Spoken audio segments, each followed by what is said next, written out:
This is a song that Scott Stapp wrote and performed for the Florida Marlins. And listeners of Minion Death Cult will appreciate that this is happening in Florida. There's a nexus point in history that just revolves around Florida, and Scott Stapp is part of it. He's a Florida guy, right? The Creed is a Florida band, I believe. Yeah, I believe so.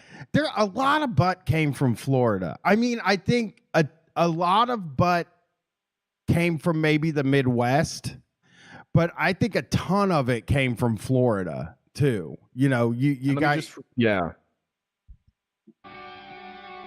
Song is called Marlins We Will Soar. Let's play ball, it's game day. Base hits, double plays. Double plays. On the crowd. Put me in, coach. Marlins make us proud. Come on, Marlins make us proud. Did they commission this song?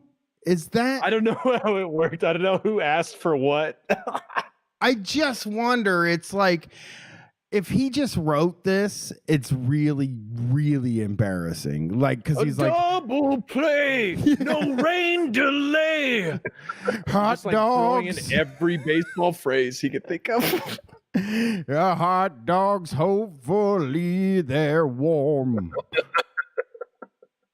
Yeah. Wow, he's embarrassing as hell. So let's move to other because I think the song is called Marlins We Will Soar. Yes. I think we've pretty well covered that section, that post grunge, strange, like Creed that part of the thing.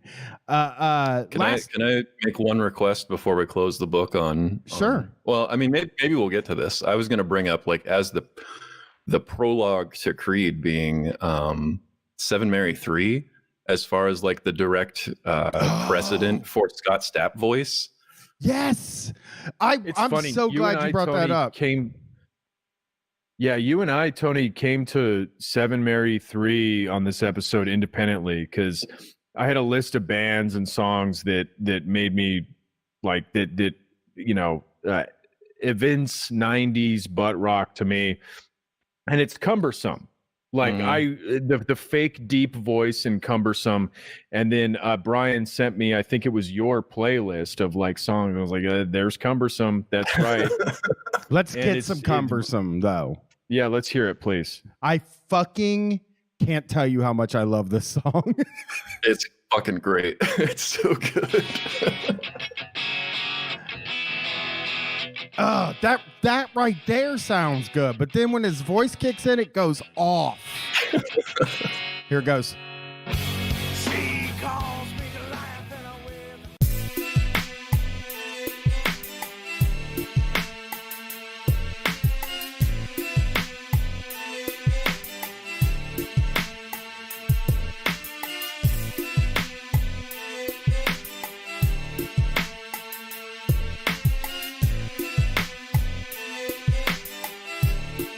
Man, fuck y'all. Nigga, fuck all y'all. Fuck all these niggas and fuck all these hoes. If I needed a ride, I called on niggas. If I wanted some ass, I called on hoes. Not no more though. I get around at a 10.4 though. And I ain't got no mixed emotion. It's a for sure thing. Don't fuck with Roho. I done lost all of my love. Razor blade to the wrist, damn near outside of my blood. This is to all my thugs. Fuck y'all niggas, y'all just come around cause I got them drugs. When all my drugs gone, nigga, all my thugs gone. And I'm scared to eat the last of the bread and the butter because after that, all the goddamn drug gone. I'm a motherfucking struggler. I wish I was a bubbler. Mama said that it would be days like this, but not a life like this. So I take a life like this and slice like this. Take life like this. Fuck around and I take my own life like this. Or click me a bitch nigga in the windpipe like this. That's right, bitch. I'm an ignorant son of a bitch and I do click quick. It might be halves and zones to break a nigga bones, but never be stones and sticks. I ain't the shit, bitch. I'm the motherfucking a commode. And fuck everybody that ain't zero. That's on my soul. Finally, I found me.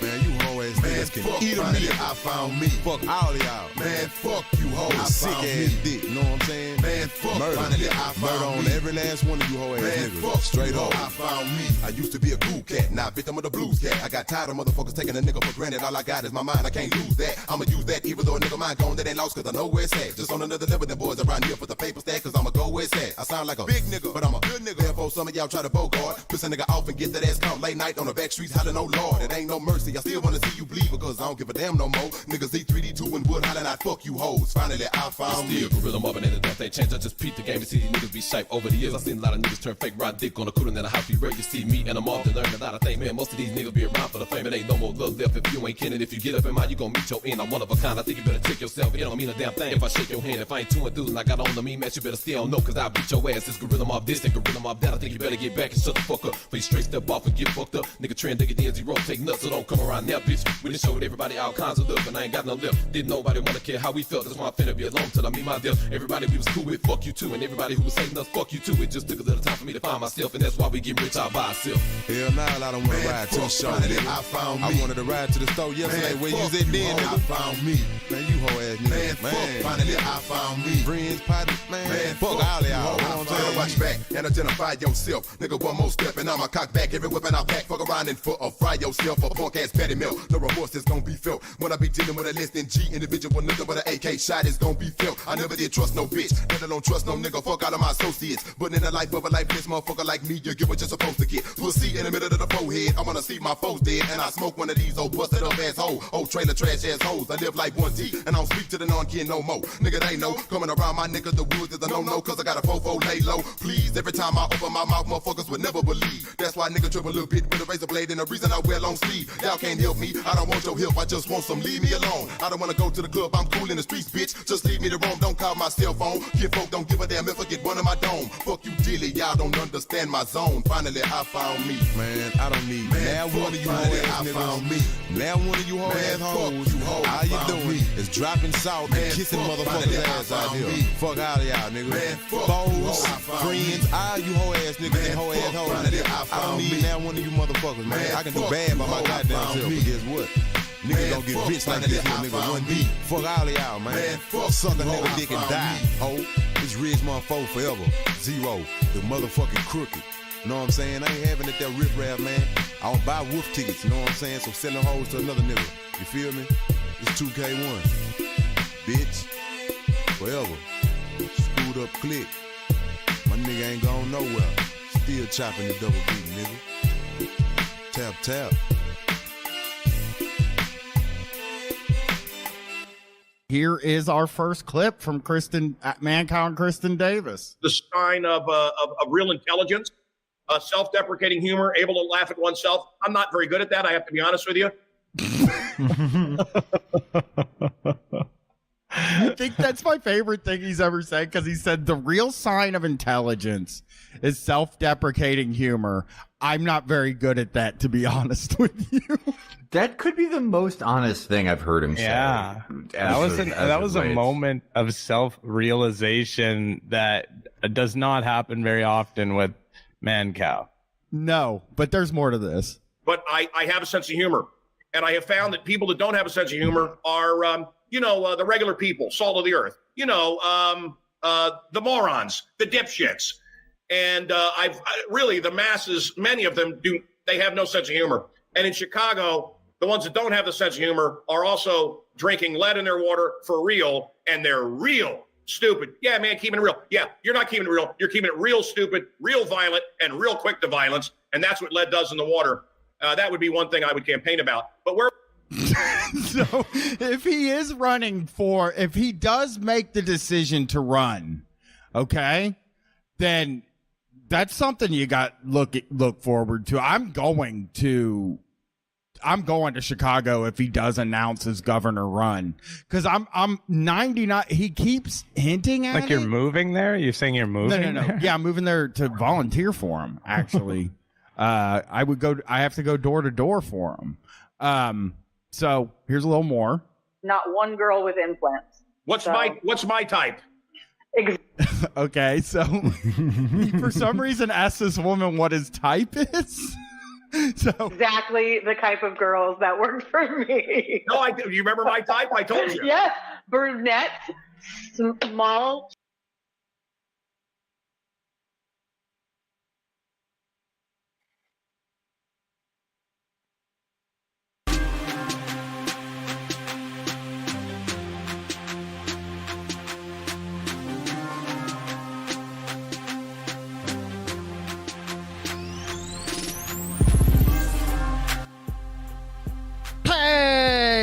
the B-Dog. It's Brian. And this is Street Fight Radio, your number one anarcho-comedy radio show on any station across the nation. I am your host, Brian Quinby. My co-host, Brett, not here tonight. Don't know exactly how much to say, but I will say this. Brett is safe. He is doing better.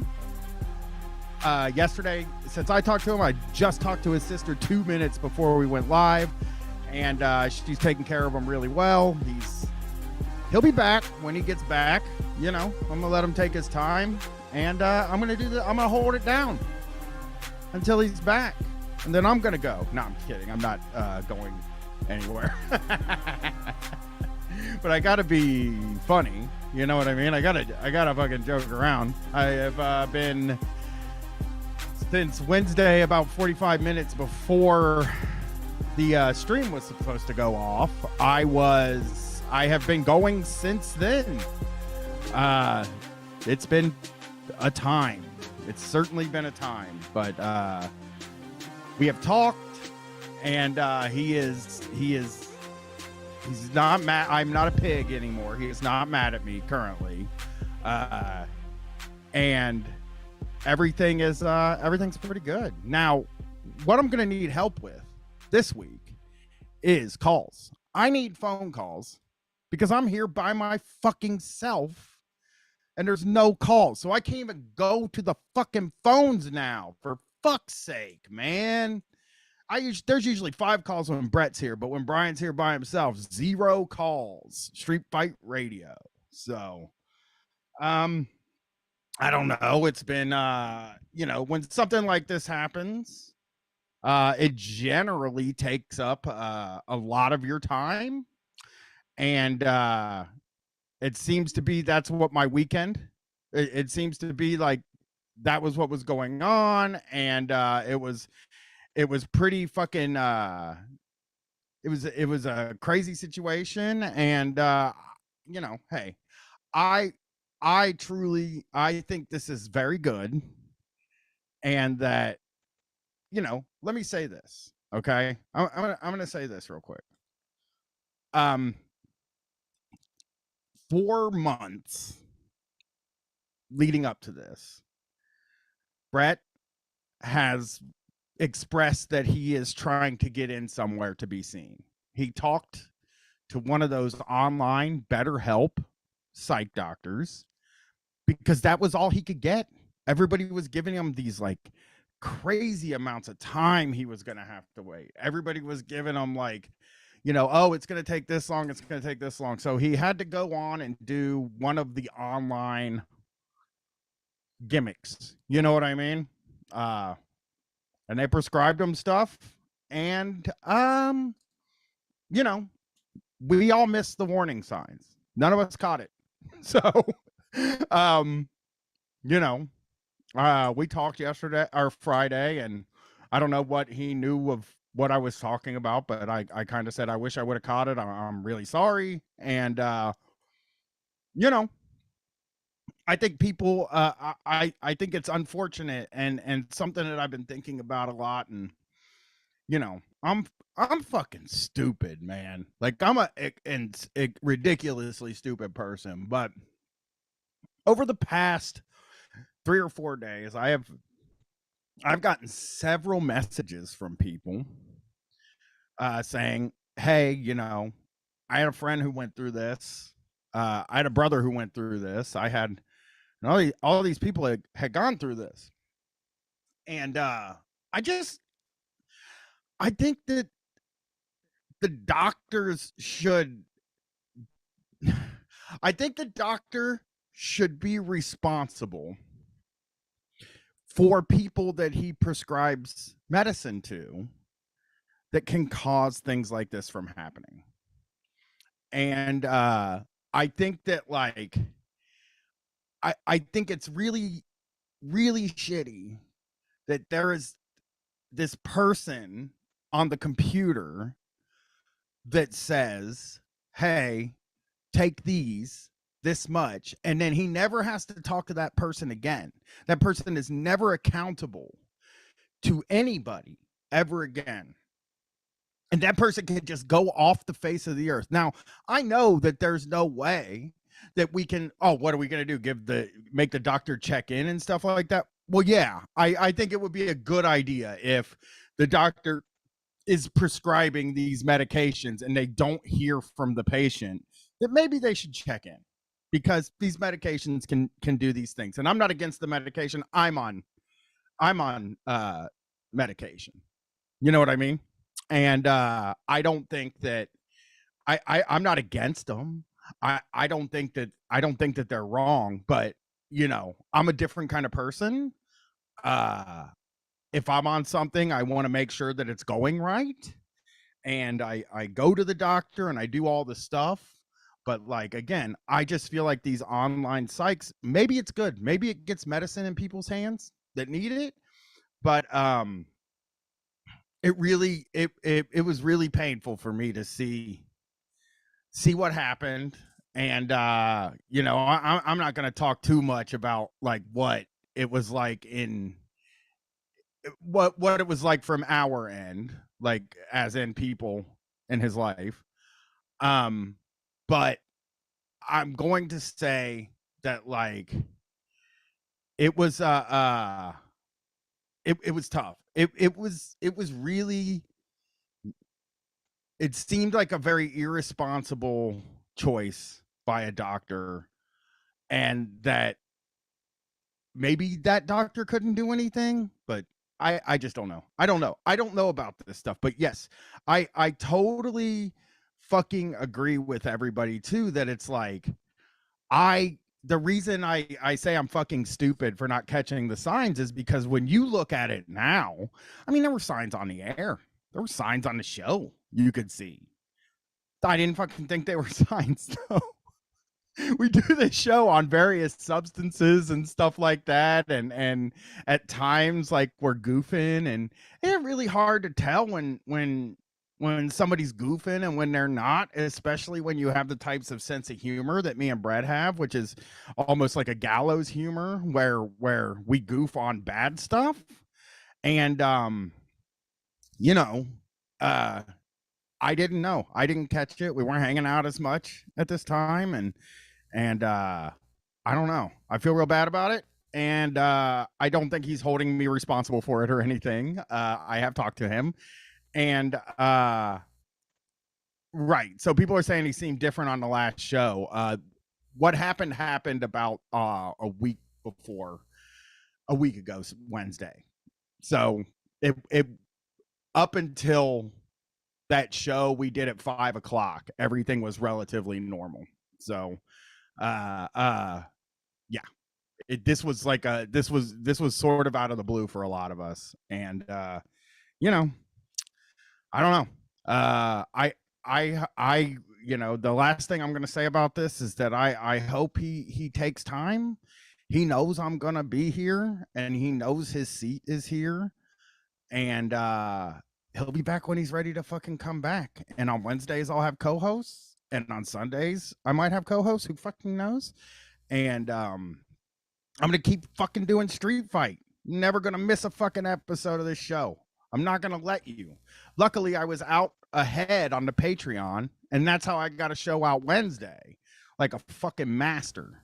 Actually, not a master. I was about to start a wrestling podcast. I had to get out ahead on Street Fight so I could do it. So, that was lucky, though. Very, very, very fucking lucky. I hope, I truly, I hope everybody likes the Brian show for now. Why don't we? I mean, my weekend consisted largely of dropping cigarettes off to Brett and going to the movies. I saw Emily the Criminal yesterday, and that was something. Like that was a good movie. I enjoyed that. So that was what I did. I took some time to myself. I went to the movies. I laid around the house today, all alone, play with my stupid fucking Legos. You know, I'm building the Atari 2600, and I'm just having a little. I've been building that all day, and it's very therapeutic. And yes, I did see Bullet Train last week, and it was really good. And I can tell you the crimes Emily the Criminal did. If you want to hear a little bit, because this was a movie, right? That like was pretty cool. So it's about dummy shoppers. It's about dummy shoppers, and what it is like, I guess there is this thing. This sounds like a largely made up movie crime, but it might be true, where people can make credit cards. They steal credit card numbers from the internet. They make a credit card out of it, and then they hire a bunch of regular, broke people for $200 to go to a store, buy a television, load it in a fucking truck, and then, they get $200 and then they go do it. And it's about a woman who does that and then kind of goes a little further and stuff like that. And I don't know. It was pretty funny. Like I said, it felt like a real Breaking Bad, Better Call Saul situation where it's like some of the crimes seemed made up, but actually, a lot of these movies about crime are based on actual crimes. So maybe I'm just fucking wrong, and I'm naive, and I've never been offered $200 to buy a TV with a stolen credit card, which I would really like to be able to do. If anybody knows of a dummy shopping ring in Columbus, Ohio, I'm fully willing to go do it. I would love to do it. Fucking love it. So we got some calls in the queue now. People got tired of hearing me talk about myself, and I'm going to answer the phone, and we're going to do this, talk. Hey, thank you for calling Street Fight. Who am I talking to tonight? Hey, Brian, this is Philly Phil. What's up, Philly Phil? How you doing? Not too bad, man. I just wanted to really call in and say, I know I sound like I'm a sports radio guy from the 90s, but first time, long time. And I just wanted to do a shout out. I mean, I know this is a little show started somberly, so it's really good to reflect. And, I'm a huge Street Fight fan. Frankly, I don't necessarily have the most Street Fight job. Like, I look at spreadsheets and I do have a college degree. So I know I don't always align with some of the, other folks that are part of this community, but I definitely enjoy, tuning in, twice a week, and definitely a supporter of the Patreon. And I honestly don't have too much to say, but I'm fortunately in a spot where I could try to lend a hand here. If anyone was ever interested about subscribing to the Patreon, but, totally understand times are very tough. If they want to send me a DM on Instagram, my Instagram is Philly, Philly, Phil with one L _92. I can hit you up on Venmo with a couple bucks to maybe get, I don't know, half a year's worth of Patreon or something like that, just in case anyone was ever really interested, but, wasn't able to take the plunge. I would love to help. So just wanted to call in and say, keep on doing what you're doing. Phil, don't hang up like a sports radio caller. We got to have a conversation here. I got to say, first off, all right, man. First thing I want to say, number one, I've discovered over this weekend, just scrolling Twitter, that I like sports fans because they're extra mean. I don't know if you're a sports fan. Okay. I thought that was something I wanted to say. But number two, there are no such things as street fight jobs. I think that's something that people have always kind of misunderstood with us, is that like the only jobs that I can think of that I would be like, don't you dare listen to this show, is like cop, which, a cop's never going to listen to this show. A cop might listen to 1 minute of this show. I would actually also say Chapo too. And I wonder how many people in this sphere of podcasts that are cops listen to the show. Like, there's probably the only thing that I can think of is like maybe they get a soundbite of, I'm obviously a Chapo head as well, of you guys, making fun of Joe Brandon, and they might think like, they might take a look at you and Brett and say like, oh, these guys look like, a certain type of guy. I saw a funny clip of them making fun of Joe Brandon, and then they turn onto the show and hear you guys talking about Marxism and shoplifting and become appalled. Yeah, yeah. Well, and like looking at spreadsheets is the job these days, by the way, too. I think like people are always like, oh, I don't want a spreadsheet job. And it's like that's a factory job now to me. You know, I look at the spreadsheet places as just you're a factory job worker. That's the jobs that exist. People didn't want to work in factories back then either. Like when people are like, I wish they brought back the factory jobs. I mean, in one sense, yes, people wanted a job at a factory. In the other sense, nobody wants to work like a real job. It sucks, you know? No, that's a real good point. I mean, I feel like I'm in my late 20s. I feel like there's some guys maybe in my dad's generation, like early 60s, who kind of like think of like, wow, you know, there was so much more honor and valor in working in a factory job. But then, like, I guarantee you, if we resurrected my great granddad who worked at that aforementioned shitty factory job, and I told him that, like, I sit at a computer all day and drag formulas in Excel, he'd probably be ecstatic and be like, oh man, you're not, you know, breaking your back and stuff. Like, it's a really good gig versus, you know, making copper or whatever they did back then. You know what's funny about that is, like, I've talked about this on Street Fight before. Back when I was roofing, like the only thing I could think was like, I have to get off of this roof. You know what I mean? I would go into the office to like pick up my check and shit, and I would look at the people working in the office, even like the foreman guy who still sometimes had to go out, but most of the time didn't. I would go into that office and I'd be like, if I could work in the office, I know I could work for the rest of my life. So that's what landed me actually in the call center for a year and a half. Was I thought that was an office job at the time. It's not. Yeah. It's very different. But like, I really wanted to be in the office, but anytime I spent any time indoors doing my job, I was just like, I don't like this. That's why the cable company really worked for me. Cause it was like, it was like a job where I could chill, like when I didn't have work. And it was a job where, I was outside, but I was also inside, and, it wasn't as strenuous a job. Anybody who wants to be somewhere between office job and fucking outdoor job, cable guy's the job. I mean, that is the one. You barely do any goddamn work most of the time. So that's why I enjoyed it. Well, Phil, thanks for calling. It's very sweet of you to help people pay for the Patreon. That is something that, if you want to help us out right now, that is the thing. Like, because I mean, maybe there will be a fundraiser later, but a little bit of stuff. Brett's sister is helping out a lot with some of the financial stuff that he has encountered. He's going to encounter as we try to get him ready to come back here, if that makes sense. And no, I feel that.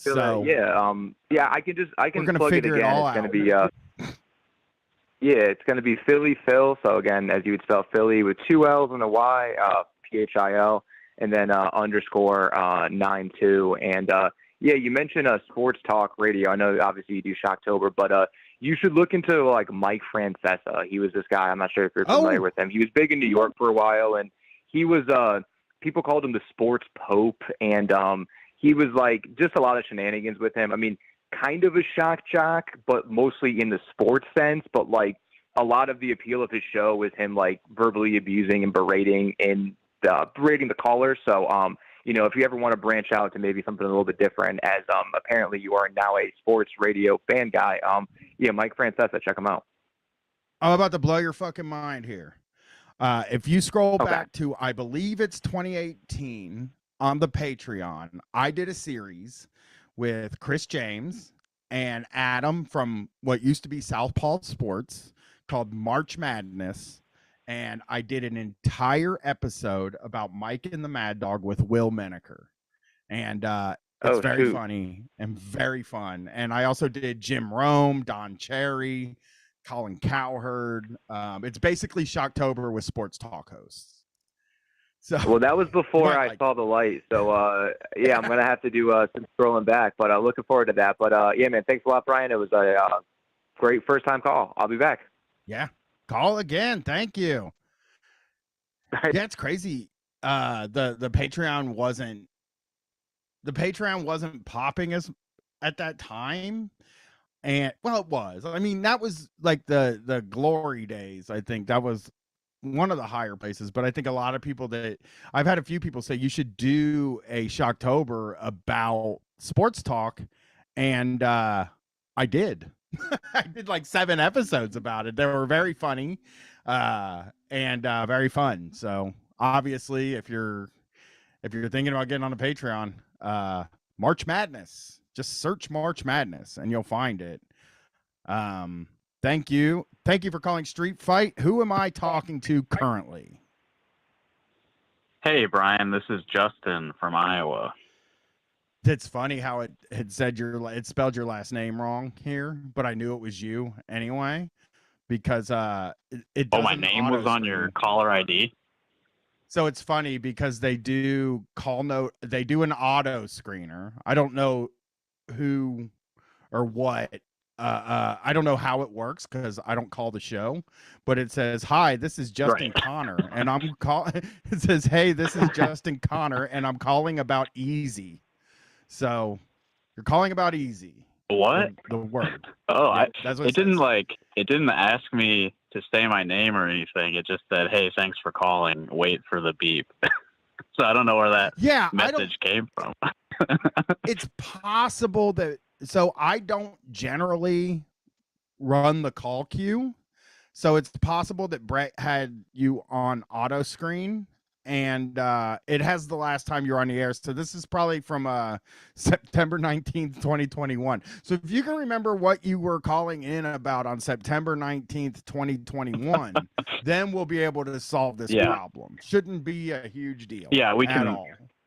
we can recap my call from 11 months ago, just for folks who maybe weren't listening to that one. Justin's from Rock Hard Caucus, a podcast about Iowa and politics, the kind that you people like, and me.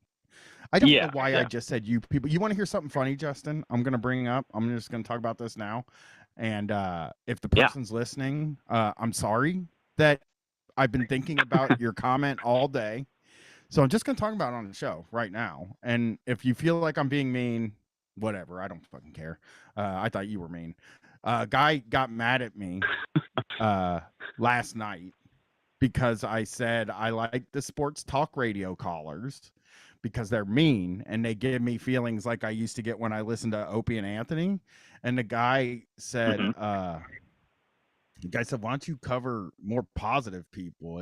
It makes it seem like you align with their values when you cover guys like that. And I'm like, I don't think you know what I do. Like, like you might just not like what I do. I think. Yeah, that would be a much less interesting podcast, I would think. Like if you just talk about stuff you like and just say what you like about it, it's more entertaining to be mean, I think. Fuck yeah, that's the whole reason to do Shocktober and March Madness and any of those podcasts I've done about awful people is basically that. Is that it's more fun to be mean, and you gotta find the right people to be mean to. You can't just be mean. You need a worthy target, of course. Yeah, even I've always felt that way. Like with the Eminem stuff back in the day, it was always kind of like, people are always like, oh, obviously, I feel that you have to punch up too. Not a guy that says, oh, punch up, you can't punch down, but I did always feel like with Eminem it was like kind of punching down, but like I also felt like it was going after people that didn't have the ability to defend themselves from them either. You know what I mean? So it was like, it was so much, it was so boring to me in that, like, fine, if you're going to be a bully, be a fucking bully, but like, go after at least somebody that's going to be able to say something back to you. It used to drive me fucking crazy. Yeah, I mean, not to defend Eminem too much, but he was sort of criticizing like the industry he was a part of at least a little bit. I mean, he said like slurs and stuff, but he also, it sucks. I don't know, he was trying to be edgy and transgressive. It made sense at the time. I hate to say it. I just feel like you think about a guy like who did he go after, right? Like Moby. It's like, come on, dude. Yeah. I could make fun of Moby like with like anybody. You gotta like make fun of somebody that you wouldn't make fun of to their face if your thing is gonna be I make fun of people. I think that's where I'm at, right? Like if I'm okay, fine. I'm a fucking bully. I'm a rapper and I'm a bully. Wouldn't that be funny if I just released a rap album? Actually, oh, that'd be so funny and good. But it would be like, I'm a rapper, I'm a fucking bully. I would at least, here's what I would do. And because I come from a long line of people like this, I was like this as a child, teenager, young adult. I would pick fights with people that could beat me up, but couldn't get their hands on me. That's the thinking man's bullying right there. It's sort of like a Bugs Bunny kind of thing. Like you're teasing the hunter and the hunter can never catch you. Yes. Just whether it's through like sheer politics, like in high school, it was just like, you know how it's sort of a caste system in high school where it's like, certain people you just can't touch. And even if you could beat them up, if you beat them up, your life would be harder. So, I've always been very open about, I was kind of an asshole when I was in high school and in my 20s, but I never picked on a smaller person. I always picked on somebody that could punch my lights out if they wanted to. And I did. I got beat up. I've told the story where I called the guy's shoes Bobo shoes and he fucking nailed me like 3 times. And I was just like, oh shit. So then like a day later, my other friend was like, I'm gonna beat his ass for you. So he goes to beat him up. He beats that guy up too. So then a third person had to fight him before he barely got a win in. You know what I mean? Like, it was just like, man, we shouldn't have fucked with this kid. This kid was not a nerd, actually. He was kind of tough. We should have hung out with him all the time. Yeah, the guy with the Bobo shoes, he was tough, or you are tough? Oh my God, Brian he was tough. so tough, dude. He beat up 4 people that I knew. 4 fucking people. Then he brought his brother over. He beat up some people. And I was just like, I at the time, I was like, first of all, I knew I shouldn't have fucked with him, and I deserved it so much. Also when you're picking on people that you kind of deserve it, unless it's like the kind of thing where you're picking on people that you're friends with, because everybody does that, busting beans with your friends. But like you can always get your lights punched out, and it's truly one of the great joys of my life, even to this day, seeing somebody who deserves it get their head punched in. You know what I mean? Like, I think that's why I watch wrestling. Because there's some joy in that, yeah. Yeah, I think it's why I watch wrestling, right? It's because the bad guy always gets his head punched in or kicked in or slammed in. That is like, I think there is a really big like need in my life to see. And maybe it's because I used to be the bad guy. And maybe still am. I don't fucking know. You know what? I always think about the world. I always think about the world where it's like, I don't know if I'm a good guy. We don't know. I feel like we're on the right side, but like in the grand scheme of things, James Franco's making a I think it's Castro movie, and that's very offensive to everybody. So, yeah. Well, I think it's important to do some self-evaluation from time to time and sort of weigh your actions against your principles, stuff like that. yeah, I do think we're on the You're, right side. It would be dumb to say I wouldn't be on this side if I didn't think we're on the right side. And when you think about the people that are on the other side, it's like, well, there's just no fucking way those people aren't the villains. Like, it seems pretty obvious from our perspective, yeah. But dude, could you look yourself in the mirror, really, if you were a Trump guy, and really, like, how do you make yourself the good guy in the world, right? Like, so, okay, here's the thing that they're fighting for that regular people might agree with them on, right? Is whatever they consider free speech and whatever cancel culture is. But in the end, yeah, they're like fighting for the right to use like slurs. You know what I mean? Like, even in the thing where that's what like, it boils down to, yeah. Yeah, because I'm a free speech guy too. I do truly believe that everybody should be allowed to say anything they want to say. And that what comes with the territory of saying controversial things is that people are going to be like, I don't like that. And I don't understand why that's framed as like a bad thing. You know what I mean? But like, I really am. I talked to like my father-in-law, dude, and he's like, you know, he's using the N-word. He's doomsday prepping and trying to give stuff to my wife that we just end up taking home and throwing in the trash. But he's trying to give my wife a bunch of stuff for doomsday prepping, and we're kind of sitting there talking about it, and we're just like, he's fucking prepping, yes, but he fucking isn't doing it to help people if the shit goes down. If there's any kind of like food instability in the world, himself. Yes, he will. He has a gun, so he can kill you if you try to eat some of his beans. So yeah. These beans are to prolong my own life. That's all. Yeah. It's crazy. I try to put myself in, like, doomsday preppers aren't even like, they're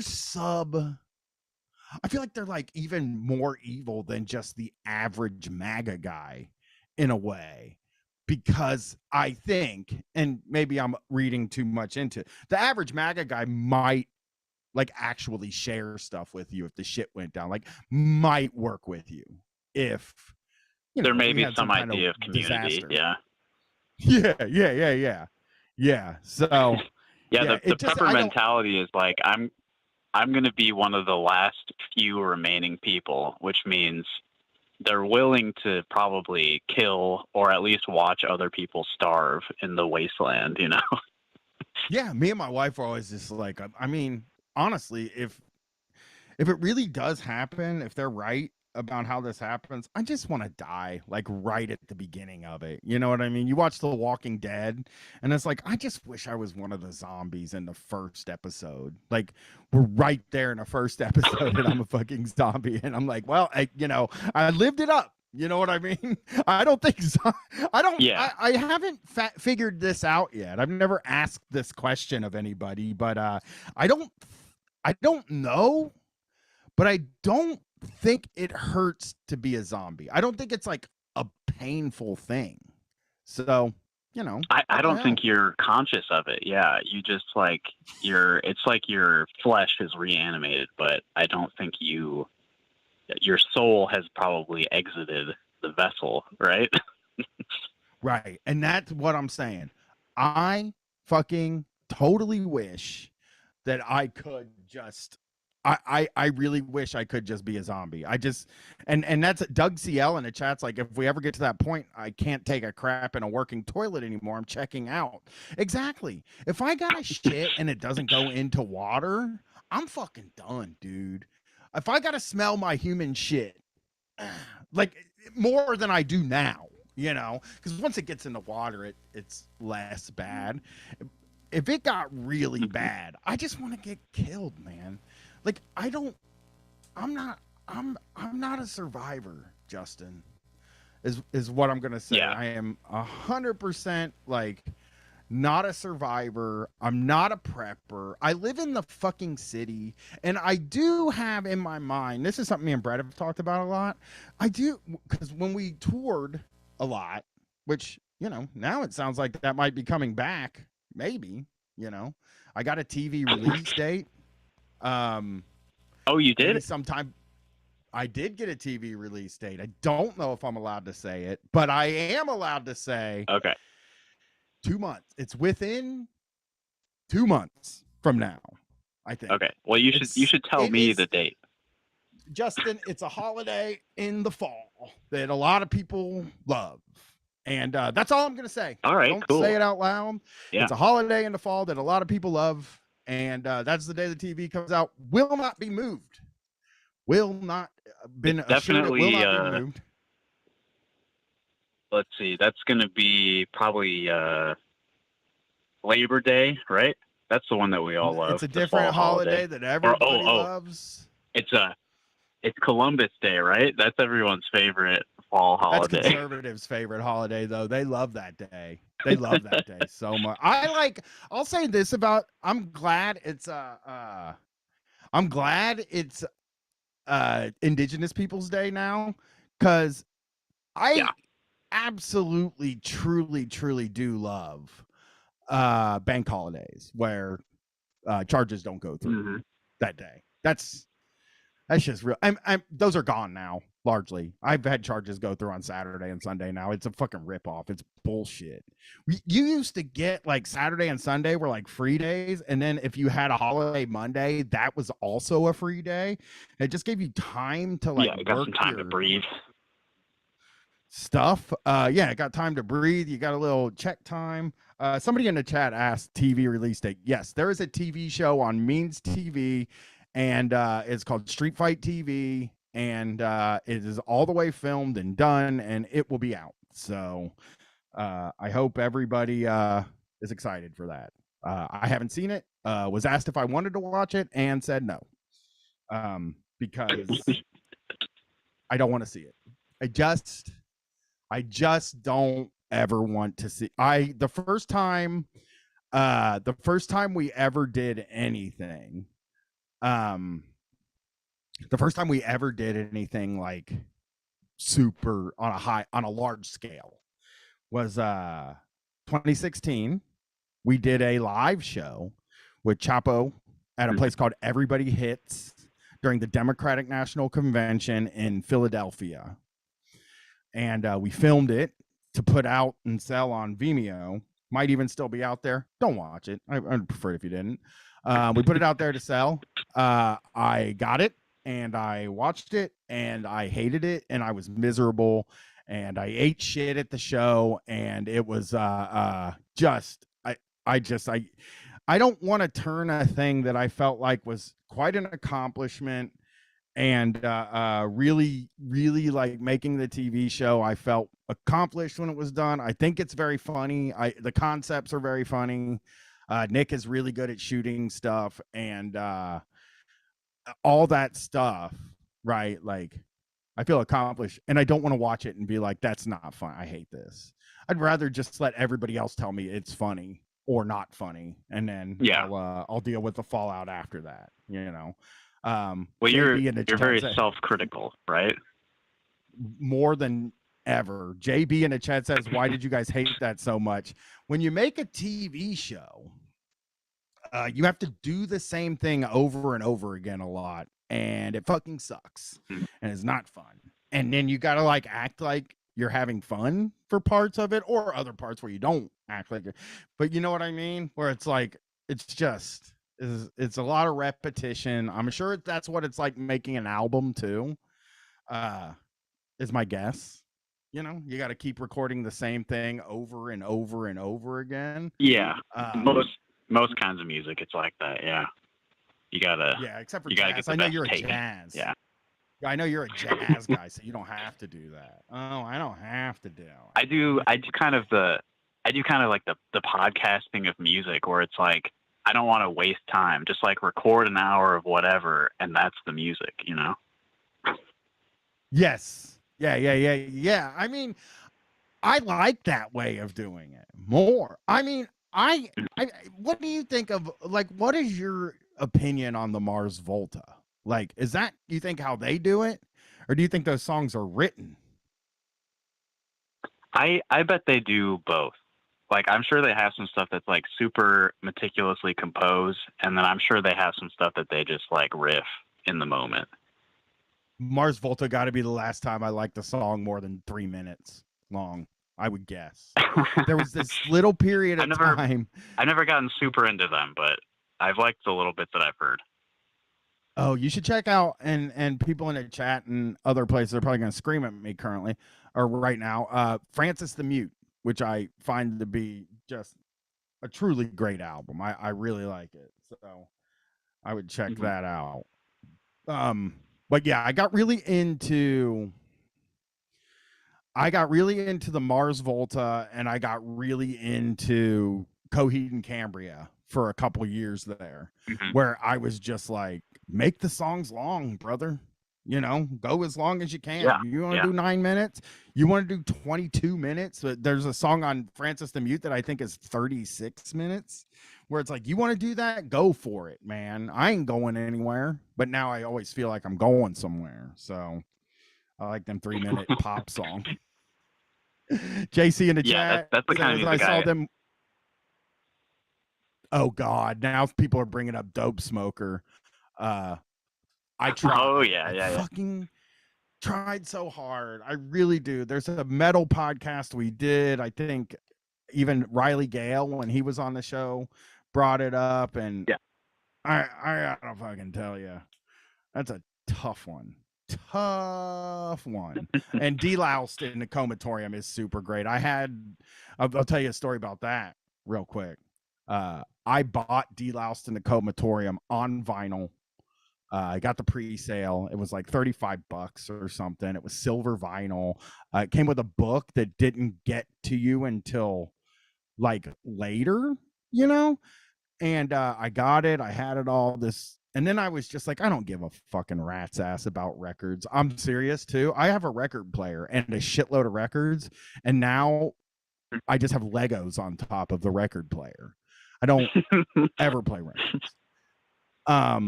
But like, I bought it, and my buddy came over, and he's like looking through my records, and I'm like, yeah, you can have whichever ones you want. And he took that motherfucker, and it was like, he took that thing and then told me a couple years later it's worth like $600 or some shit. And I'm like, God damn it.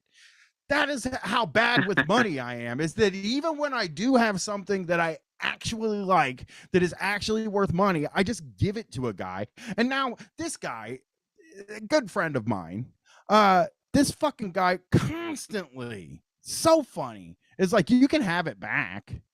And he's got this, which I can't do that.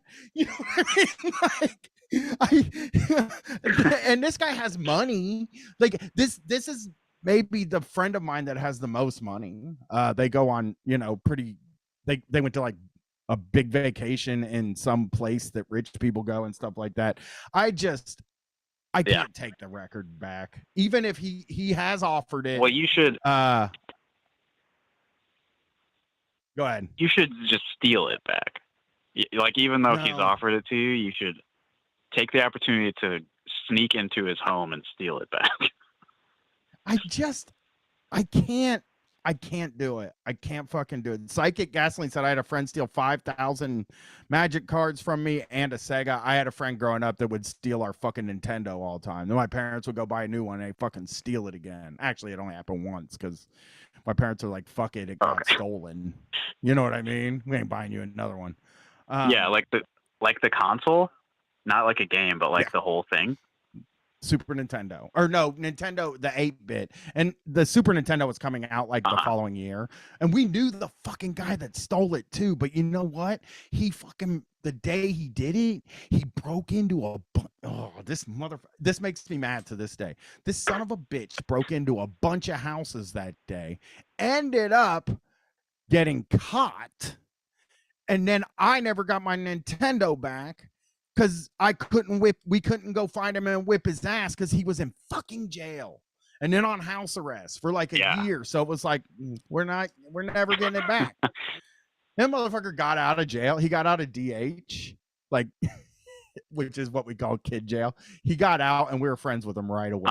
Just back friends with him again. Like, let's go steal some shit. You know what I mean? Because he's super cool now. Yeah. Yeah, he had a big head, and all the kids at DH called him Lord Helmet, which we always thought was really funny. And he stole my Nintendo, so I was allowed to be mean to him. And I was glad the kids at DH were mean to him until he got out, and then I was like, "Oh, hey, buddy." He's the funniest story ever with that kid that fucking murdered me. Is that his mom took him shopping for school shoes. And I know a lot of my picking on people stuff comes around to sounding like it was about shoes, but it was. A lot of it was. We made fun of people's shoes. That was part of Groveport, Ohio. He got these LA Gears that said MJ on the tongue and was like bragging because he got Jordans, but he wasn't allowed to wear them until the first day of school. And then I think he started to figure out, like, wait, LA Gears, not Jordans. I think they're Magic Johnsons. And so he's just like, he's telling us, like, he's got these shoes. First day of school, we get to school. He shows us the shoes, like he's showing off. They're fucking Michael Jacksons. And it was the funniest fucking thing. Because it had the foot doing like the moonwalk thing on it. So yeah. Oh man, we made fun of him forever. Michael Jackson was like, that was like the peak of Michael Jackson, right? He was super cool at the time, right? Late. It was a little bit late. Like me and my friends hated Michael Jackson. You know what I mean? Had a bunch of songs. Was this pre or post the legal troubles? I don't see. People didn't really. The legal trouble thing was not a big story. I mean, okay, so it was a big story, but it felt like many years later before it actually became something that people talked about. You know what I mean? Like, yeah, when I was a kid, he was like, Michael Jackson was like a pedophile joke more than he was like a pop star. We didn't really know his music. We just like made jokes about him being a pedophile. See, I mean, yes. Well, you know what you did, you called him gay when I was growing up. That was the whole big thing. It's like if you called somebody Michael Jackson, you were sort of calling them gay or whatever. I just found the shoes he had, and they're fucking selling for $359.99 on eBay. He comes out on top. He gets the last laugh. Well, he's dead. So, I got the last laugh. Oh, well, I guess you came out on top. I guess I fucking won. Ha! But yeah, when I was growing up, it was like you would say somebody like Michael Jackson. I think it was a way of calling them gay, but it also was like, I was like a kid when Snoop Dogg and Dr. like all that stuff started happening when I was in like the 7th or 8th grade. So, just Michael Jackson was so uncool to me. The only thing that ever really grabbed me with Michael Jackson was the game where Smooth Criminal played. Moonwalker. Yeah. Oh, what a game. What a fucking game. They need to remake that. I don't think they will because of as you called them, the legal troubles. He's a bit of a pariah now. But that Finding Neverland documentary, which came out after his death, was really, I feel, the first time we kind of took it seriously in the world. The Michael Jackson. Yeah. I mean, his music is still played all the time. Yeah. Oh my God, dude. Every time we get together with all of our friends, it's fucking nuts how many people are into that. Like they play just Michael Jackson all day and all fucking night, and it's just like once you've heard, like, I don't know. I complain about this all the time on the show. I just feel like there's an amount of times you can hear a song before. Yeah, I just can't. I'll never like it. I'm never gonna like it again. Yeah. I just don't think. I think there's two kinds of people on that like thought. Like some people only want to hear a certain amount of songs in their life over and over, and then some people, you know, like you, only want to hear a certain song a certain number of times. Well, I think like if you listen to a classic rock station, you know, you're going to hear the same 10 songs for the rest of your life.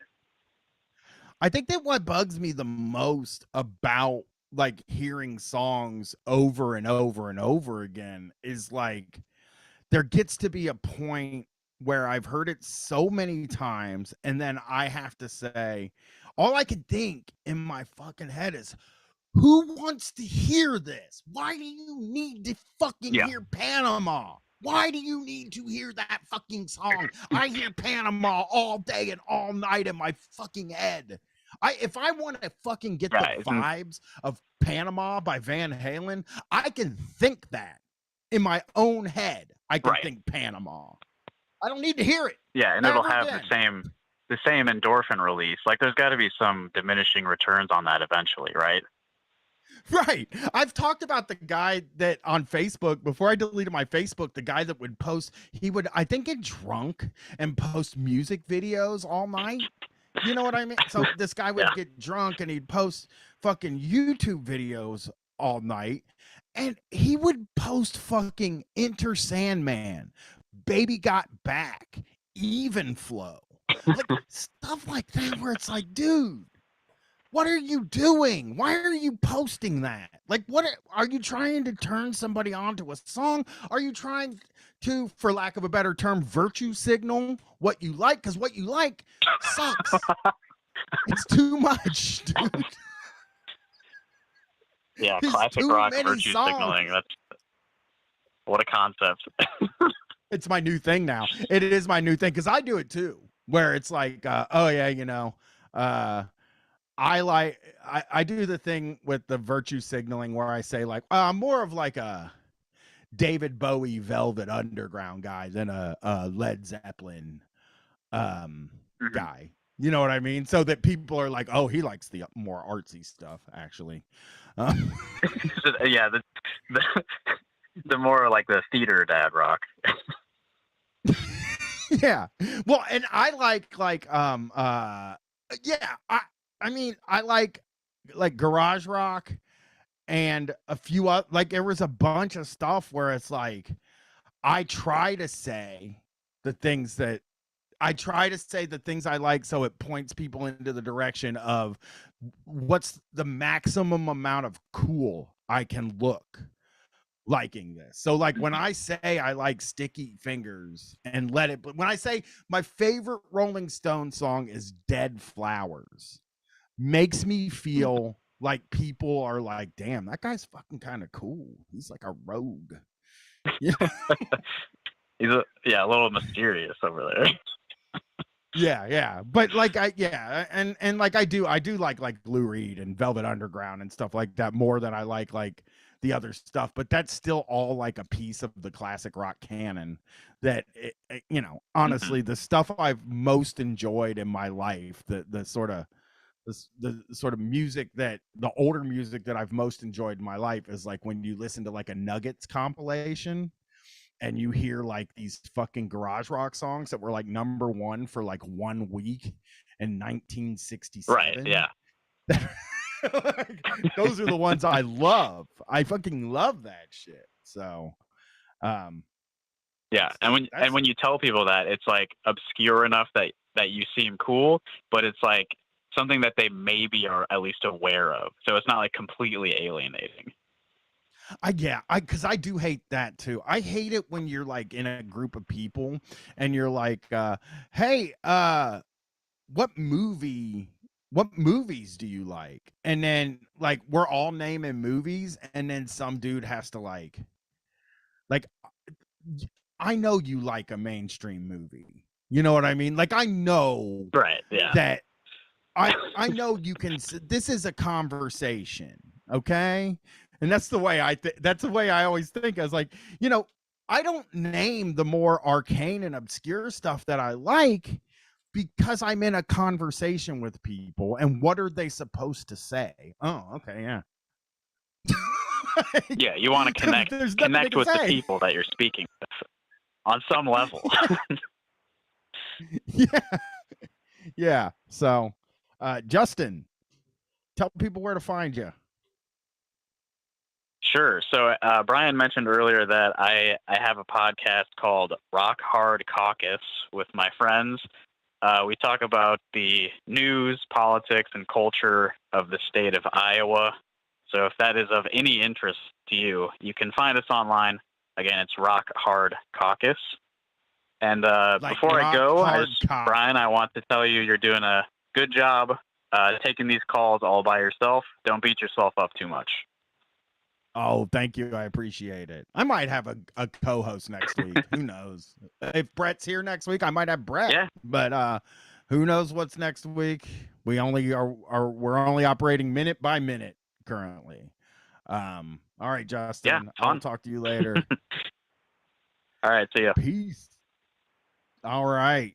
I have a feeling I'm going to be online telling people that I have a feeling I'm going to have to explain, like, no, I really don't like Panama. I don't enjoy that song at all. You take another call here. Hello. Thank you for calling Street Fight. Who am I talking to? Who do I got? Bear. Bear. Thank you. You got Bear on the line. We got Bear on the line. What's up, Bear? How you doing? I'm actually not doing too great. I just stepped on one of those big ass enamel pins that you like put on your backpack, you know? Oh, okay. Like, how far did it go in? Like all the way, like the entire needle portion of it. Hate it when that happens. Yeah. There is nothing in this. Fucking I worse. think I said this on the show recently, but like, needles going into skin is an incredibly hard thing for me to have to deal with. Like, and I can't see it on TV or anything like that. Yeah. My brother Jason used to do this little trick where he would take like a long needle and stick it in like right up by his shoulder where it's just skin. There's nothing there. And he'd be like, go ahead, touch it. And you would touch it and it would rub up against his bone, up in his collarbone. It was truly disgusting fucking. That's fucking awful. Yeah. Hey, if anybody wants to call in after this is the last call. So if you want to call in, you're welcome to call in. Otherwise, I'm just going to talk to Bear forever. Which Bear, you're good. You're fun to talk to. So I don't really fucking care. Yeah. I've heard that before. I've been told I'm a good podcast co-host. You're the goated. You're one of my favorite callers. For sure. I feel very easy talking to you. Yeah, I'm being alone is because you're really depending on the callers. So like when it's somebody like you that I have like an easy way of talking to, or Justin, or even Philly, I forget. Fuck, I feel so bad now. That guy was so nice to me. Phil, thank you. I can't remember people's names ever. I'll never remember people's names. It probably took me a year to know Bear's name and understand who I'm talking to. So oh my god, I really haven't gone in for like a year now. 32 total calls, Bear. I have 32. That's a lot. That's more than I thought it was. I wish I could find out when you first called. And like it would have had to have been, well, I mean 2021 sometime, right? Like probably early 2021, I would guess. But I'm surprised we didn't hear from Hank. No, Hank wait. probably thought I wasn't going to be here. I do know, actually, because it was when I was still working at that ice cream shop. So it would have been in August of 2021. So it would have been roughly 1 year now. I fucking love that ice cream shop, though. I miss it more than anything. I would love to know what that guy's up to. Probably not in business anymore would be my guess. No, Like, you know he seemed what? like an It's idiot. fucking crazy. I drop by sometimes because it's in that gas station, and I go by that gas station all the time to buy lottery tickets and Delta 8 gummies. And he's still kicking it. He's still in business, just selling that Nice. rolled cream. That stuff sucks, man. It makes me mad because it's like Oh, I'm dude, not it's so supposed to bad. say. It sucks. It's like not sweet enough, you know? Yeah. It's like thanks for throwing a bunch of shit in it, but like it's still not sweet enough. The ice cream part is not sweet. I can just eat a bunch of crushed Oreos any day of the week and be fine with it. Ours was actually okay because he dumps like a fuck ton of sugar in there, like a fuck ton of coconut sugar. You know, it was I can tell you guys this because I actually never signed the NDA that he gave me. He handed it to me. I said I'm not signing this, and he just said okay, and let me keep working anyways. So I can tell you guys this. It's actually his recipe is oat milk based cream. Like the evaporated milk of the oat milk variety, and a fuck ton of coconut sugar, like 2 whole bags of it. Yeah, the place I go to, it felt like they were using sweetened condensed milk, but it didn't feel. Yeah, it's like I swear to God, it looked like I think they were dumping sweetened condensed milk out of a can and onto a very cold thing, is what I thought. It kind of has like a. Have you ever had snow cream? Do you guys have snow cream up there in Ohio? I've never heard of snow cream. Sounds bad though. You put it is. It's a southern treat. I love it, but it's not very good. You put a bowl out when it's snowing and you collect snow, and then you pour like the sweetened condensed milk over it, and you make snow cream. Yeah. Okay. All right. Maybe I will do it. I guess. I don't know. I don't know what sweetened condensed milk tastes like. I'm kind of grossed by it.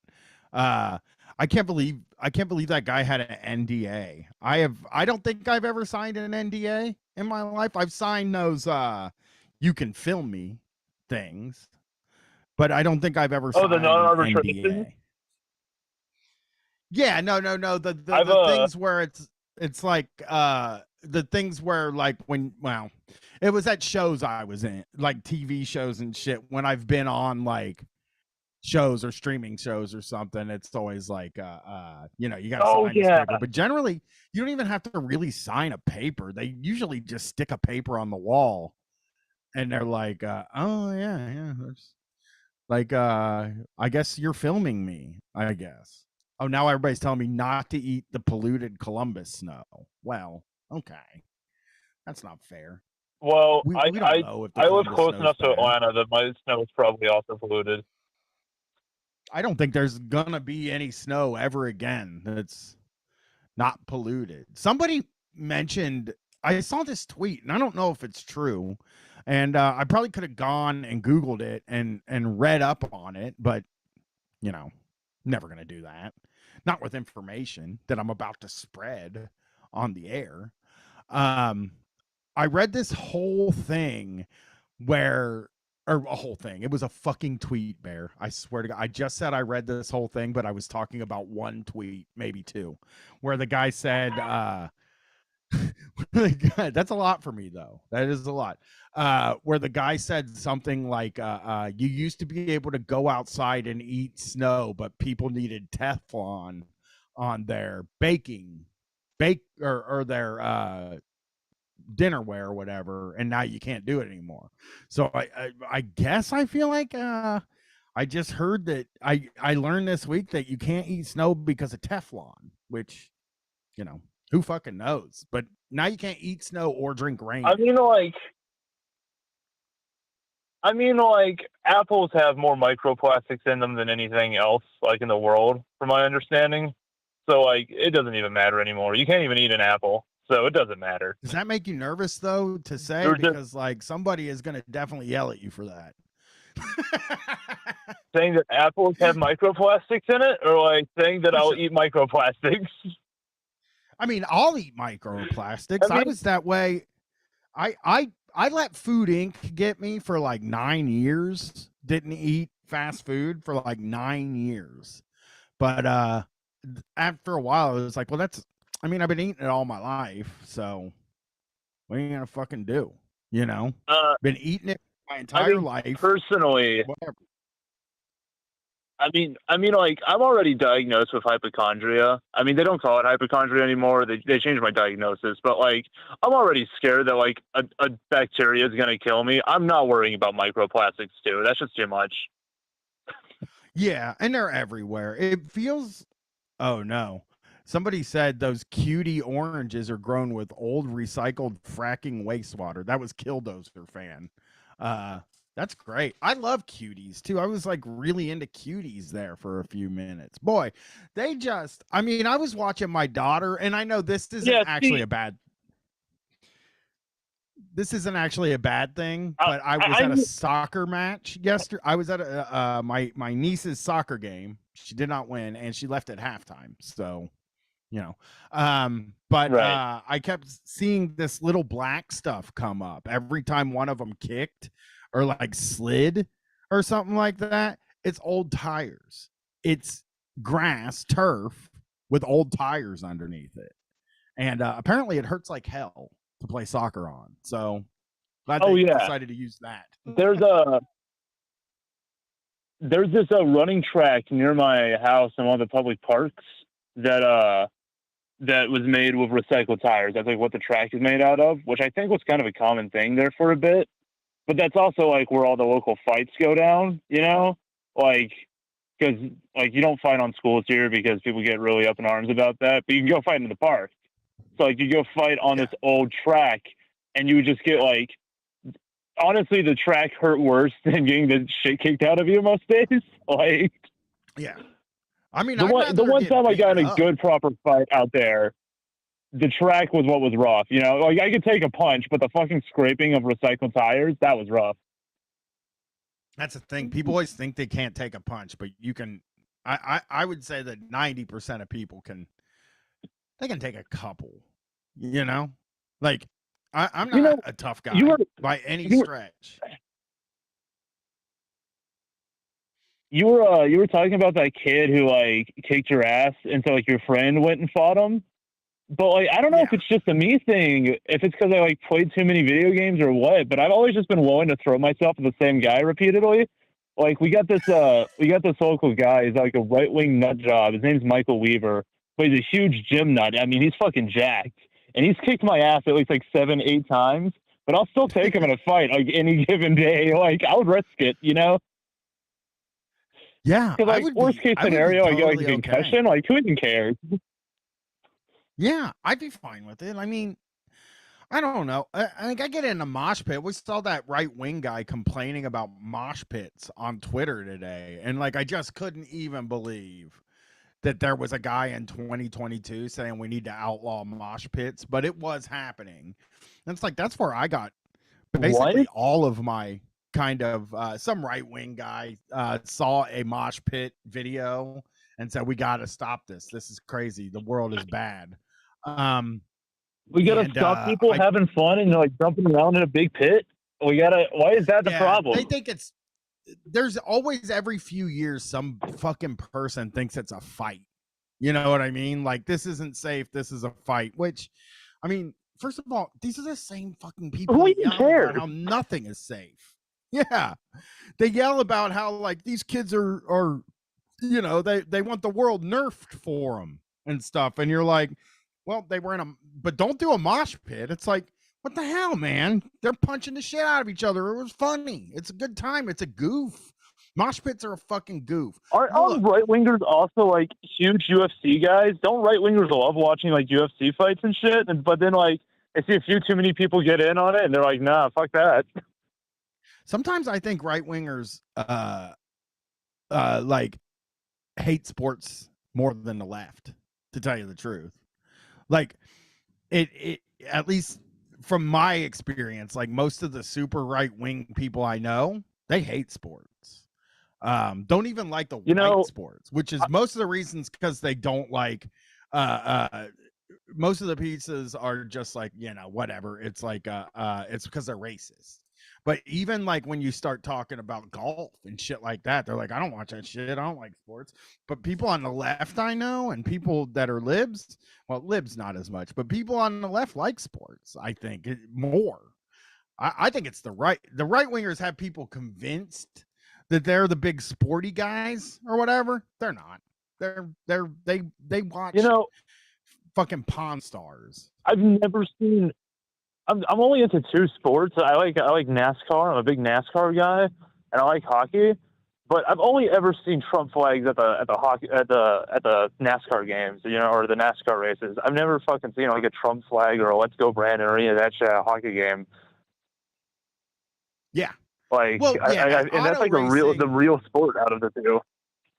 But it also feels like auto racing's having a moment, everybody. Okay. I mean, Brett started watching F1 and I was like, why are you watching this shit?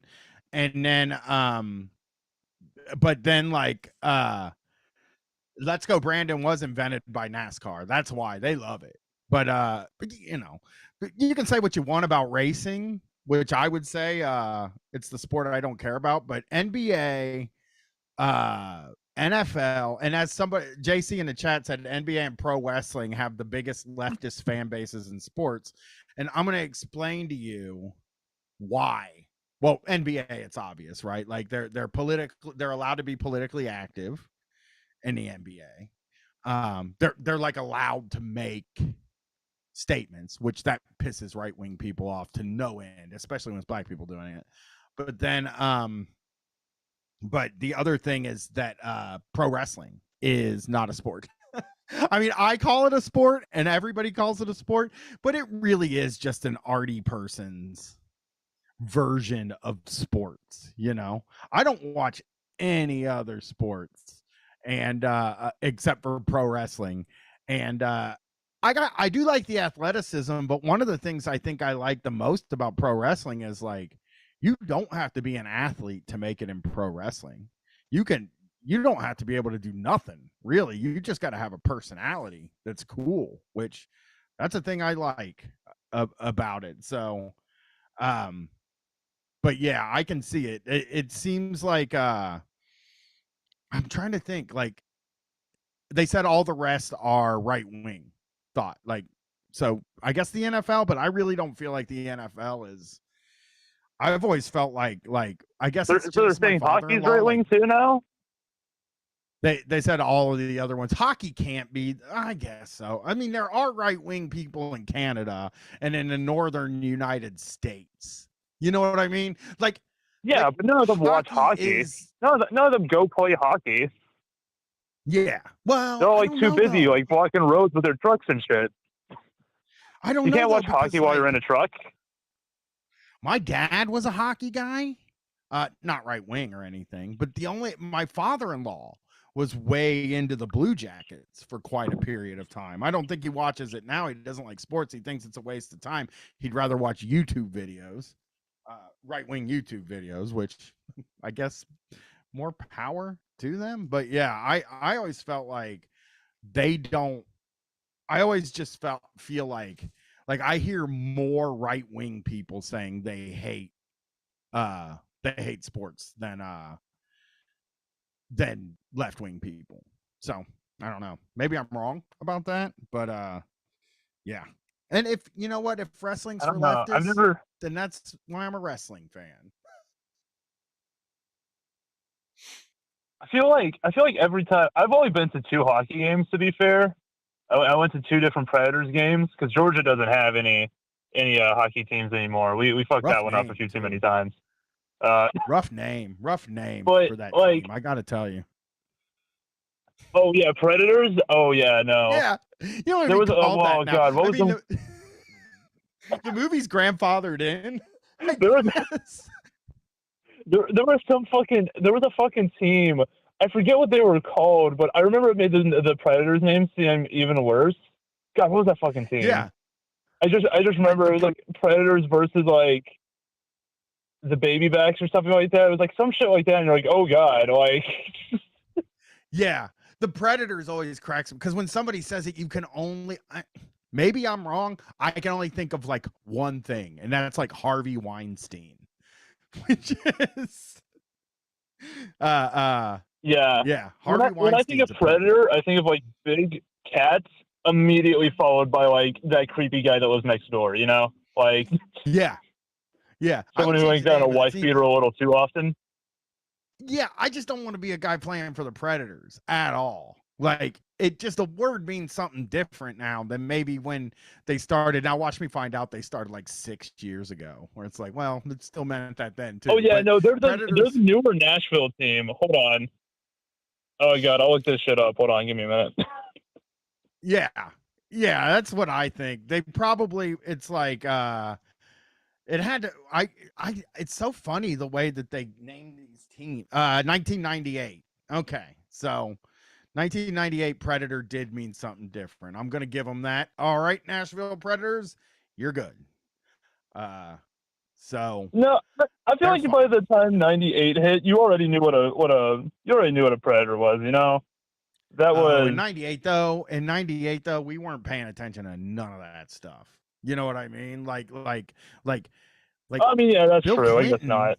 Yeah, I mean, you watch that or read anything about like the Clinton stuff. It's like we were not talking about Predators back then. Like Bill Clinton, fully 100% 90% would have gone down in 2022 for the thing he did, but he got away with it because in that era, it was just like we didn't even consider that dudes can be predators. You know what I mean? I don't know. Yeah, the Nashville. I don't even know anything about Bill Clinton. I'll be honest. I don't even know what happened there. Bad boy. That story's nasty. They did like a TV show called Impeachment about it that was pretty good. I thought it, I watched it over. It's one of those shows where like you start watching, you're like, oh, I really like this, and then every time you go to get ready to watch it again, the episode's like 63 minutes, and you're like, I don't know. There's got to be something that's less than 63 minutes. See, no, I'm one of those dudes who will get stoned as fuck and just sit around all day before work, you know? So, like, I watch a lot of, like, really long TV shows. Yeah, I do too. I mean, most of what I like is, like, the serialized 1 hour shows. Like, that's what I'm always either looking for that or, like, those doc series. The, like, 5-episode documentary series, like that one about anarchists. That's on HBO Max right now. That is like truly one of the funniest things I've seen. Not fun. It's infuriating in a way. It was way more infuriating before this week because there is a guy on it that is very clearly troubled, and I hated the guy. I was so angry at him. But you know how it is when something happens close to you, and you're like, oh, maybe somebody should have helped that guy out a little bit, actually. That's like when I see these people that called the fucking police, right? Like when somebody was having like an episode and you find out somebody called the police and they're dead, it's like, so Wednesday night, right before we were supposed to record the basement show, me and Jason pulled up to I pulled up to the studio, and Jason was out in the car, and he was like, showed me this text and said, we need to go. I think Brett needs a welfare check. And I was like, we ain't calling the fucking police. So like we drove over there instead ourselves. Yeah. And met a couple of our friends over there because like the police, it's weird, man, because it's not like the police are like experts in like if the police were like mental health care experts who are also like police, that would be sort of, I guess, one thing to do in a really bad pinch or something like that. But police are people whose entire job is using violence to stop things from happening. So like I mean, the only thing that can happen if you call the police, and I feel for the people who, wouldn't expect something like that and would just call the police and they lose somebody. Because the police are just I had truly not the understanding and- cops called on me like the other day because I had to freak out in the parking lot of my work, and I had to like explain to them like, no, I just got mad. Like, you can leave now. yeah. I mean, I just don't. I don't know. There's never a reason to call the police. I'm increasingly more, even like more convinced of that. I think the only thing that I can think of personally is that, like, if somebody was breaking into my house, I don't have a gun or a weapon. And sure, Well, I don't know if that. they're gonna get here. Yeah, well, my wife won't let me. Trust me, I've been trying for years. But like, if I don't Or a have class that, trader, bully her into letting you buy a firearm. I should tell her she has bad politics, but I always do, and she gets mad at me for it. So it's not worth it. It is not worth the heartache. But yeah, You got to be a man, Brian. You got to lay down the law. That's what I had to do with my boyfriend. I said, "We're getting a gun. You better buckle up." Don't do that. This is obviously. I'm obviously being satirical. The only way I even talk to the police is that thing where, like, if you get into an accident, you have to call them, or the insurance won't pay for it. You know what I mean? Yeah, it's like, there and I hate are that occasions. Yeah. There are occasions where you have to do it, and I don't like those occasions. But like, yeah. That I mean, with Wednesday before the show, I mean, even just hearing Jason say the words welfare check, I was just like, nope, I'm not doing that. No fucking way. I've called the cops twice in my life. I can count on two fingers the number of times I've called the cops. God, I think it's only been once for me, and it was not even me that called them. Somebody called them for me because I was it's when I got robbed at cable company.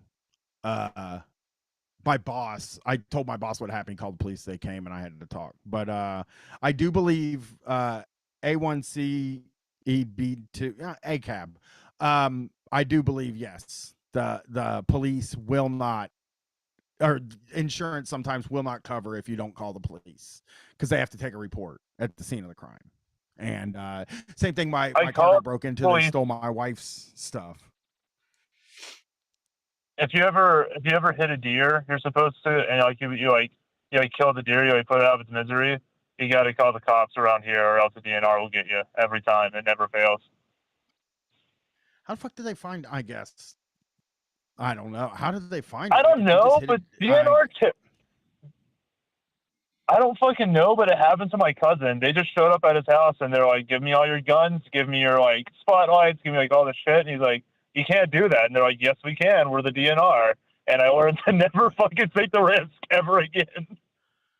I know one guy who like hit a deer when he was at the cable company, jumped out of the car as fast as he could and threw it in the back of the trunk, and then, threw it in the back of the work van, and then took it home and did whatever you do with the deer after you kill it, so you can have venison and stuff like that. And I always just, I didn't see it happen, but like, I just remember him telling me the story. Like, he had blood all over him when he came to sign out at work. He was like, "I hit a deer, I kept it." Yeah, this is my I'm not anti-eating game, obviously. This has been my redneck revolt self coming out. I mean, like, it's cheap, it's easy food, it goes a long way. Meat's expensive, but I wouldn't be willing to eat something I hit on the road. I can't do that. I don't actually know if it's unsafe or whatever. Like, I find city deer to be crazy. Like, I find that, because we have a few family of deer that live in my neighborhood, and I remember I had this like really fucking weird moment. For people that don't know, I kind of live like downtown in Columbus, in a neighborhood off of downtown. Like, I live like a mile away from Nationwide Arena, if that helps. And I was driving to fucking Five Guys to get a burger, and there were just a family of deer standing in the middle of the street next to a Five Guys by a traffic light. And I was just like, how did this even fucking happen? Like, did somebody drive these deer here and drop them off? It made no fucking sense to me. Yeah. We have a few around here, but we have some wildlife out here for sure. I mean, because there's food out here. But yeah, trash deer running around in the neighborhood, I guess. See, I live like literally in the middle of the woods. Like my house is in the middle of nowhere. I'm not that far from like a bunch of major cities. It's just that my house specifically is in the middle of the. People don't talk about that. Georgia like just has like woods and like deep rural areas just right next to the fucking city of Atlanta and shit. Like there's just green space everywhere, but it's just so mixed in. It's barely even green space. It's weird as hell. But yeah, no, I'll just be sitting on my back porch sometimes, and I'll just see like fucking coyotes and deer and shit just running across my backyard, and I'm like, all right. So my backyard isn't a yard; it's just like a bunch of fucking trees and deep forests. My wife always has a meltdown because she says there's skunks outside, and I'm like, I ain't even trying to worry about a skunk. I don't give a fucking shit. Trash deer. I did actually see a bear one time in my front yard. That was scary. That was a real like, oh god moment. Yeah, you gotta run in the house. You always hear a story every once in a while of the fucking deer just running and jumping through somebody's living room window and just destroying the house. I remember seeing that. Oh god, that sounds awful. I've never even thought of that happening. I've never heard of that either. I remember seeing a few stories on the news about it, like when I was younger, and it made like such an impression on me. Like, it was just basically people are sitting in their living room and a fucking big ass deer jumped through the fucking front like bay window and just fucking wreaked havoc on the inside of the house because the deer was scared. It wasn't like he was like being mean or anything like that, but it was a scared deer that just destroyed the house. I think even some people had to go to the hospital, and yeah, it made a huge impression on me. And now there's more people saying that they hadn't heard of that. Maybe it was just one thing that happened when I was little that I extrapolated to being a bunch of things that happened. The only scary deer experience I've ever had was one time I was driving and this deer was like crossing over in front of my headlights. And so I stopped and then it just got like straight up paralyzed. Like it froze and it wouldn't move. I was like honking my horn and it still wouldn't move. I didn't even know how the hell that was possible. I had to get out of my car and I started to approach it and then I like kicked the shit out of my fucking grill on my car and it ran off into the woods. That's like running into like a fucking, it's almost like in America that's like running into like a lion or something. It's just, I hate wildlife. I'm so fucking scared of all wildlife, for real. It's just it all makes me nervous. I do have another funny deer story. One time I was staying at my grandparents, and there was one that was just like chilling. So they got like a real big yard, you know, real big, nice open field kind of yard. Cause they live in the middle of nowhere too. There's this fucking deer standing out there, and I was just drinking my coffee, you know. And it's like real serene and beautiful. And this fucking like feral dog comes out of nowhere and just bites the shit out of its neck. And I was like, all right, well, that's my morning. Feral dog though, that's scary right there. If I ever lived somewhere where there were wolves, I would be very careful about that. I don't like mean dogs. We don't like people do like them. Yeah, we don't have wolves. We just have coyotes and like feral dogs pretty often. That's wild. I guess feral dogs in the country though. People just let their dogs go, or people let dogs go in the country. Like they'll drive out there and just let them out of the car.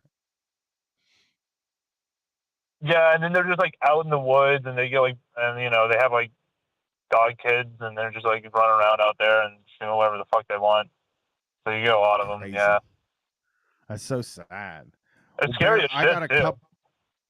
Yeah, I got a couple more calls in here, so I got to do the rest. And yes, it makes me very mad that people do it too. But thank you for calling. Thank you for helping me get through this show. Hell yeah. I love you, dude. I'll talk to you soon. I'll talk to you later. I'm going to answer this call. Oh, wait. I got to drop the call first. Hey, it's Street Fight. Who am I talking to? Hello, it's me, Hank, in Los Angeles, California. Hank, it's great to hear from you. I really maybe earlier gave you a little bit of grief, but I don't mean it. I didn't mean it. No. I'm still pro Hank. Listen, I struggle with my pro and anti-Hank status on a daily basis, so you're not alone. You got a lot of company in that one. I heard you say my name, and I was actually listening because I was sort of zoned out and kind of not in the calling mood, but when I heard you say my name, and that kind of woke me up and gave me a spark, and I got up and I splashed some water on my face, and I said, I'm going to call. I'm going to get on the horn there and talk to my friend Brian, and make sure that he knows that he's got support. And that Brett's supported, and that you guys are loved, and you guys have had a rough week, and you need to know how much the community is grateful that things are not as scary as they were a few days ago. So that's what I did. Yeah. So we love you. It's wild. It's a really wild situation. I will say this, that like the fluidity of something like this is just, I don't know. It just is kind of like you're tired and you can't give any more of yourself to a thing, but you have to, and like it's a very exhausting thing. You know what I mean? I have a vacation coming up, and now that's not to say Brett might be back doing shows. I don't know, but I do have a vacation coming up Labor Day weekend, and I'm gonna spend 4 days in Chicago and I ain't gonna do I am gonna do stuff, but I'm not gonna do like street fight. I'm just gonna take a few days off. And if Brett's not back, there won't be a call-in show. If Brett is back, there will be a call-in show. Maybe. I don't know. I understand.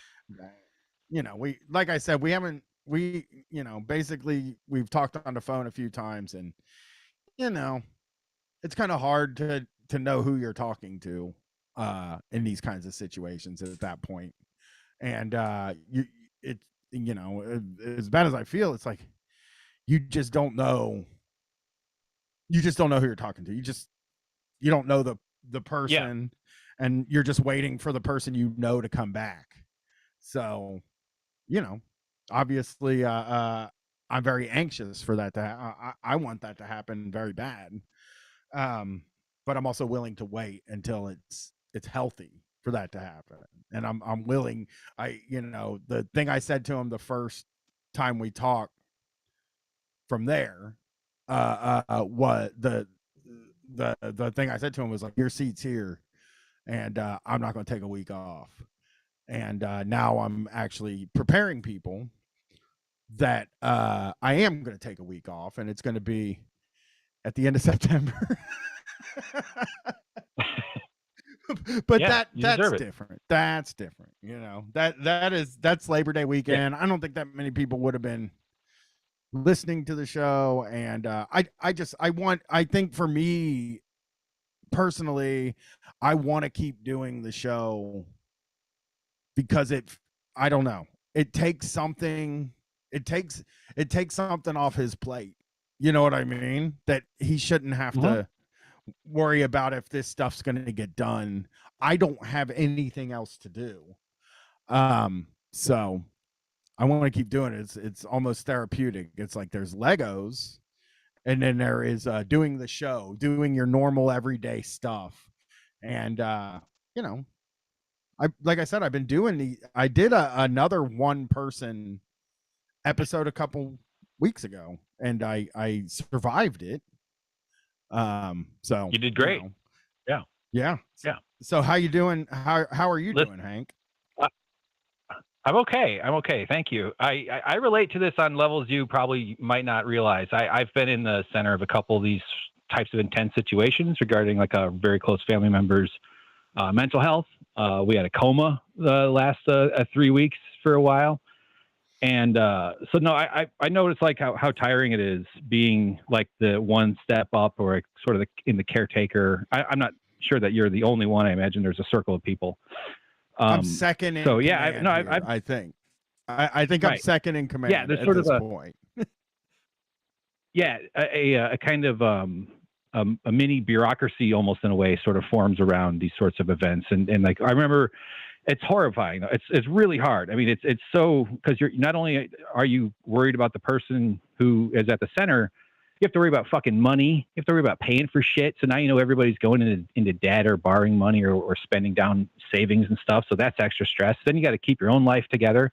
You got to, you know, keep your work going and all that crap. So like the way we take care of each other during these kind of crises in America is, I think, a crime against humanity. I'd say throughout the world, it absolutely should be improved. But I remember like dealing with some of the stresses of it because I was a medical power of attorney and like financial power of attorney or whatever for my mom. So I was like the one making all the decisions, and she was the one in the coma. And one nugget that was shared with me that I thought I just wanted to share was about like the way to sort of conceptualize support from outsiders. Like for people hear about what's going on, they want to offer help, they want to show up, they want to like get involved, they want to do what they can, and it's always coming from a good place, or, you know, more or less it's always coming from a good place.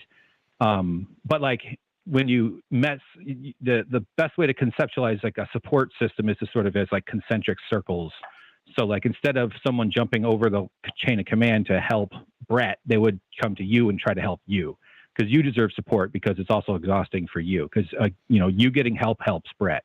You know, the next person up getting help helps Brett. So anyway, that always helped me kind of like easily wrap my head around this sort of event, because once these things get going, a lot of emotions get involved, and a lot of weird instincts get cranked up too, and things can get really, really fluid, like you said, very fast, and it wears you down. Thanks for letting me ramble. Yeah, you just never know what might happen next. You know what I mean? Like, and yeah, again, I'm running point. I think that's the right word. I'm like the person after the person, you know? And I'm talking to the person pretty much constantly. And, you know, I'm hoping that I think there are people who can better serve him than I can. And, I just want to be there. I just want to be there for him, because he had to be there for a lot of shit with me. You know what I mean? And now that I kind of feel like I'm in a better place with my mental health. I want to try to. I absolutely want to try and do better than obviously I did at this point. But I think, you know, I'm gonna have my eye out and try to be as helpful as possible. You know, you never know if he's going to want to come back. Like I said, I don't know if he's going to want to come back to work Wednesday or in a month. Right. I don't know. And I'm not going to lie. I'm just going to tell him, like, tell me when you want to come back. You know what I mean? It's not that hard. We just I'm going to be back on Wednesday or Sunday, you know, this Wednesday or this Sunday. But I hope he takes a little bit of time, really. Yeah, he should do what he feels is best, of course. But, you know, yeah, obviously as much time as he needs, you know, and he should absolutely take it as long as he needs. He'll never be forgot. You know, like, of course, take as much time. I would take 2 weeks. Yeah. I would Brian Quinby would take at least 2 weeks. It would literally at least be 2 weeks before you heard me. Or maybe 3 or 4. Like, I would take a month off just because, like, why not? So it ain't gonna make me fucking mad. You know what I mean? So yeah, that's the hope. I hope he takes care of himself. And if he feels like he has to be back, come back. Of course. Yeah. Yeah. Absolutely. Show runs on like this show runs on a weird sort of phenomenon out there, and I'll give you all a little bit of behind the scenes stuff. This show gets done every week because we feel like the other person will be mad if we don't show up to do the show every week. That is how this has always fucking worked. That's why we're there every fucking week, because it is like, I don't want to take a week off because you're going to be mad. So we've been fucking that way. We've been doing it that way since 2011.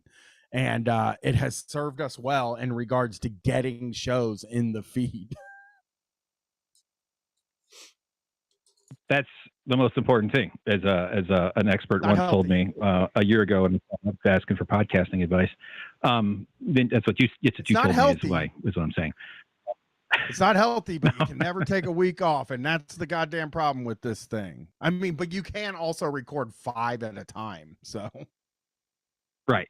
Yeah, and I think you've had enough of other jobs to probably have a perspective that you get to do podcasting, for a living currently. yes. So I would hope. Yeah, Yeah.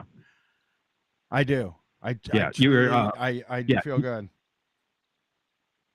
Yeah, I was just taking notes while I was listening to you guys talking. You mentioned like taking a punch.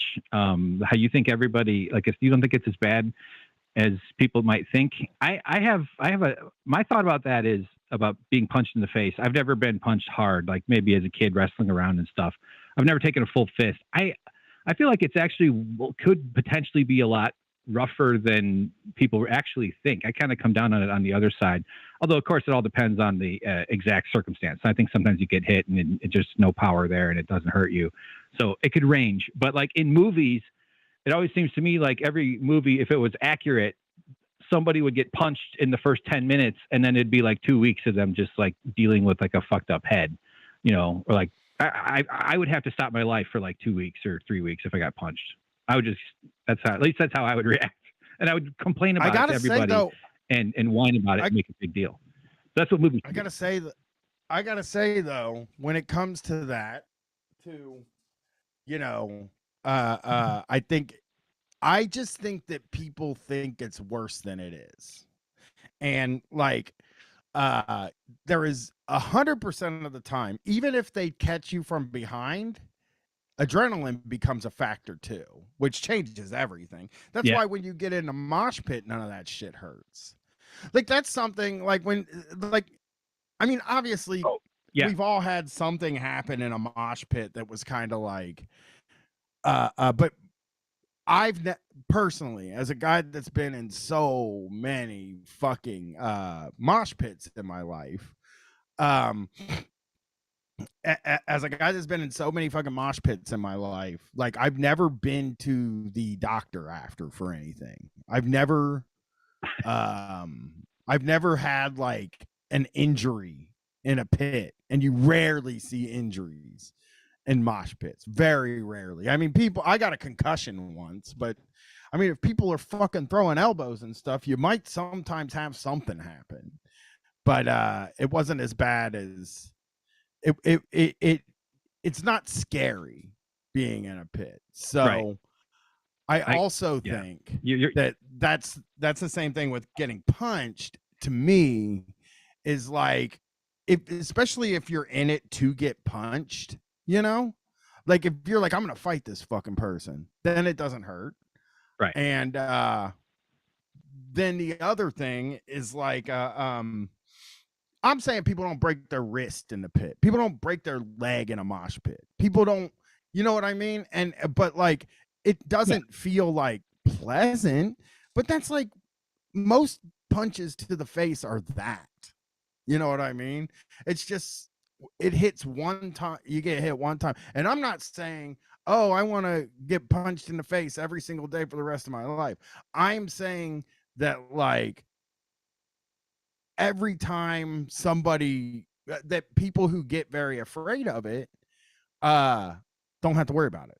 Like it's not something you should gear your life around not having happen, because you shouldn't get punched in the face. You shouldn't have people wanting to punch you in the face. I'm not gonna say that.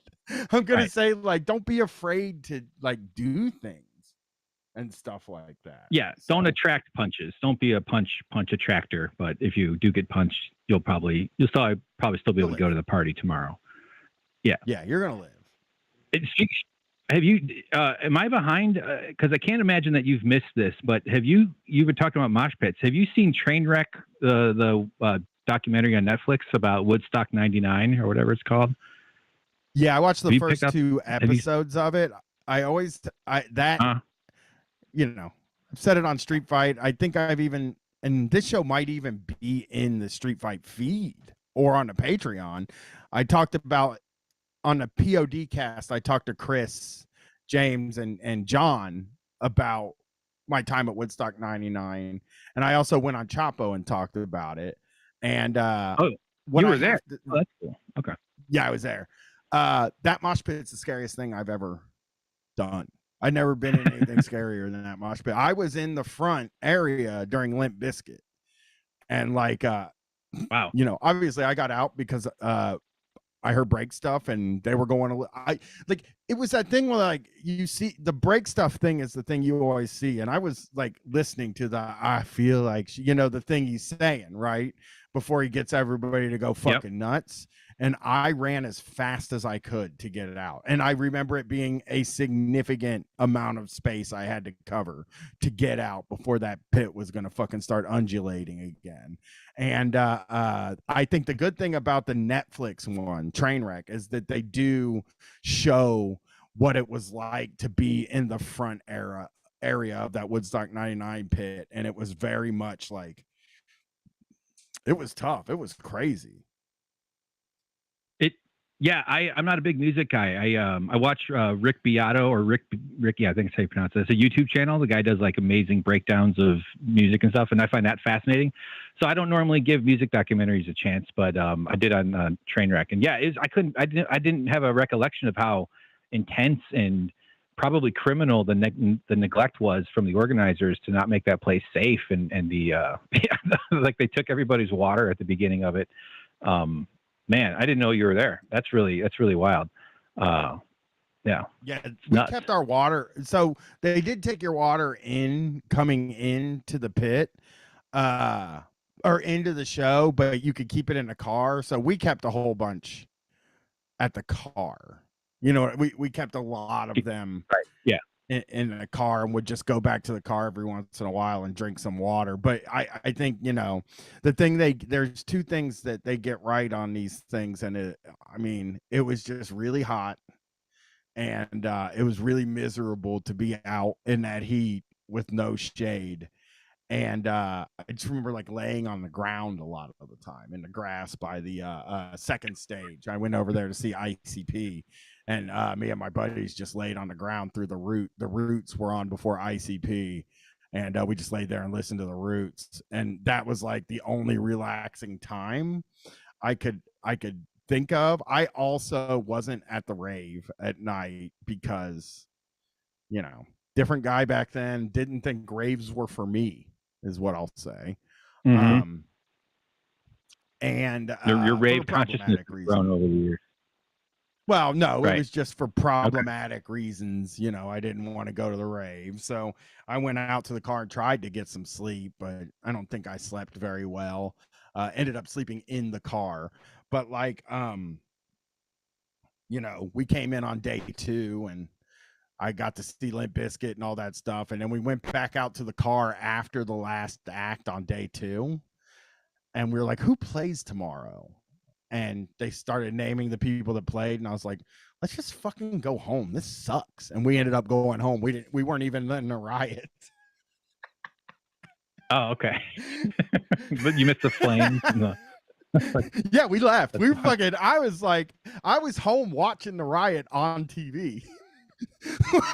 Wow. I was already back in Columbus. I was fucking miserable at that thing. I hated being there a lot. The only reason I stayed as long as we did is the tickets were $200 and we wanted to be able to tell people we were there. Yeah, and you don't want to leave the first day. You could just, even if you can tell it's a horror show right away, you sort of curiosity compels you to try one night, I guess. And then it becomes dangerous because the heat becomes overwhelming and There's no shade anywhere because it's on an air base, an old air base. That didn't seem like a very well advised idea. It's very much for anybody who's not sure, they might check out. It's like in the Fire Festival sort of vein. But like it also occurs to me, like in 1999, we didn't have the same cell phone cameras, right? Like events these days would have a whole different sort of rollout to the world, the way they sort of get outed on social media. That's just kind of a different world back then than it was. Sort of very much like a generational change happened after that. Yeah, we were carrying what are the fucking called? Disposable cameras the whole time. Like I have pictures, they suck. Burner, yeah. Yeah. Were you a pager the guy? Pictures I took you had to be a pager. I had a pager, oh, right, but I didn't have a camera with me or a phone. I just had this disposable camera. I wasn't used to like taking pictures. So a lot of the pictures are of the stage really fucking far away. There's only like 3 or 4 of us, 3 or 4 pictures of us as people there. So it kind of pointless to take pictures then. Hank, I got one more call to take so I can get off on time. All right, buddy. But it was good to hear from you. I thank you for calling after I called you out. No, of course. Always happy. It made my day. And much love to everybody there. And peace and love. Bye. Thanks, Hank. All right, I'm going to take this last call. I think I know who it is, but we will see. Last call. That's the what me and Brad do all the time. Thank you for calling Street Fight. Who am I talking to? Hi, Brian. It's Grayson from Orange County, California. I'm also known as Fixer Punk in the chat. I know who you are, Grayson. How you doing? I'm doing fairly well.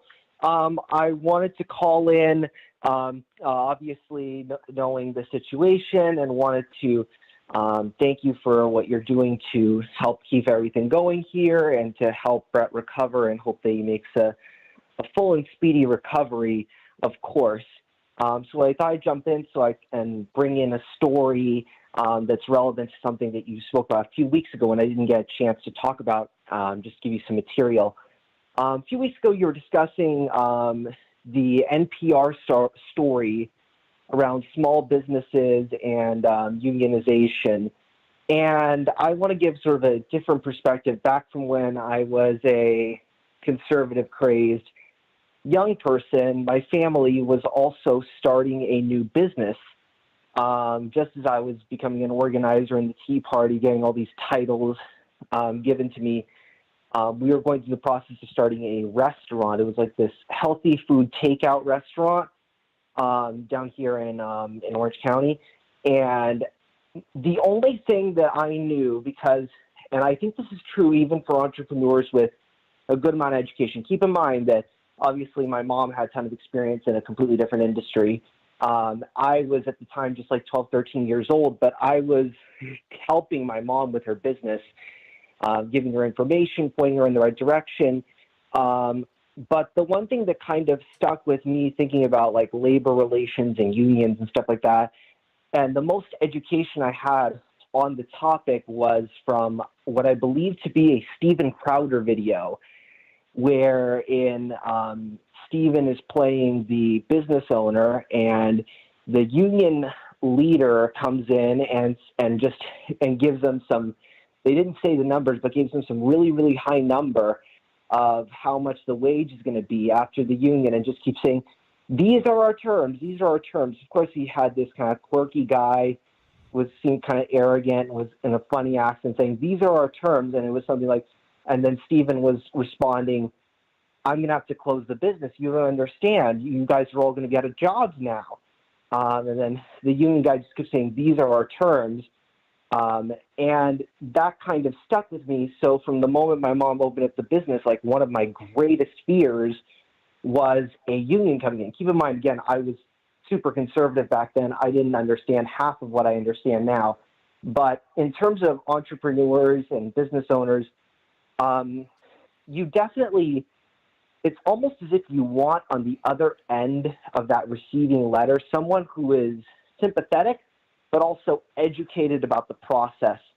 And I don't even think that in like business school or HR training or certifications, from what I've seen, that there is training on the true manner and the very deliberate process which union negotiations take. And now that's becoming sort of a thing that is relevant in American society.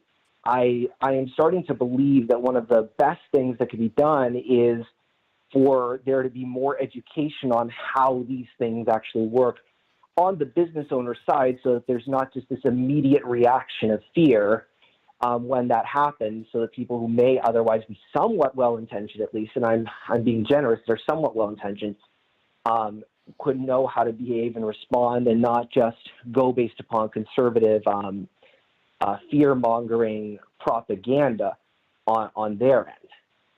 Yeah. I mean, I would say, obviously we've talked about it a lot on this show, and I mean, I would also say it would benefit, but I think that there is a concerted effort to make it seem very hard to do, like I don't think that the people that are like the union busting attorneys are the people who might really know how to do this sort of thing. I'm not super sure that like they want them to know that, because if they can freak them out a little bit, then it'll keep union membership down. But I think that we should all kind of know how it works, because like I've said on this show before, and next week a bunch of people will call and tell me like, what do you need to know? And it's like, I don't know what I need to know until I need to know it. That I don't really know how it works. Yeah. And I would say that I have more access to people in unions than the average person. Yeah. So yeah, for sure. And I think that if more people knew the process, I don't know. The process doesn't seem like overly weighted towards the union to me. It is weighted because it's the most amount of people, but it doesn't seem like the business owner doesn't have any negotiating power. The business owner certainly does have negotiating power, and I think that causes a lot of overreaction. And yes, turning to the union busters and all of those types of tactics. And of course, yes, they have a vested financial interest in getting this down, getting business owners to be extremely scared of this process. And a lot of the stuff contemporarily, there isn't like objective information in the topic. Even for HR certifications, I couldn't find even courses or any sort of requirement that people who are even HR certified understand anything about the union process. I think that maybe if business owners were a bit less reactionary, then maybe some would voluntarily recognize. Yeah, I do think that when you talk about there not being like HR certifications, I think that kind of thing's by design, because I always see human resources as the first line of defense from a union. That's what they're there for. That's why they have that nice name, human resources. That, I mean, I don't know if I think of it as super nice, because they're still calling you resources, but like, or maybe they're saying that they are. But yeah, I get what you're saying. I do think it would be in our interest to have as many people understand the process as possible. Yes, that's exactly what I'm saying. And I don't know, obviously the union movement maybe doesn't have as much influence in education or professional societies as they used to, but as that starts to grow, or in terms of groups with convening power that bring together business owners to learn about things, if there's a possibility for more progressive voices to try to bring a more fair and balanced perspective to the issue, I think that could be mutually beneficial. And then also, I did want to share a little anecdote. If you had any further thoughts on that, then obviously I'll let you explain that. But I did have a little quick anecdote on the last topic you're talking about with the sports fans and political leanings. Sure, go for it. Yeah. So I actually I learned some of those statistics about sports fans and political leanings when I was studying at USC for my degree in political science.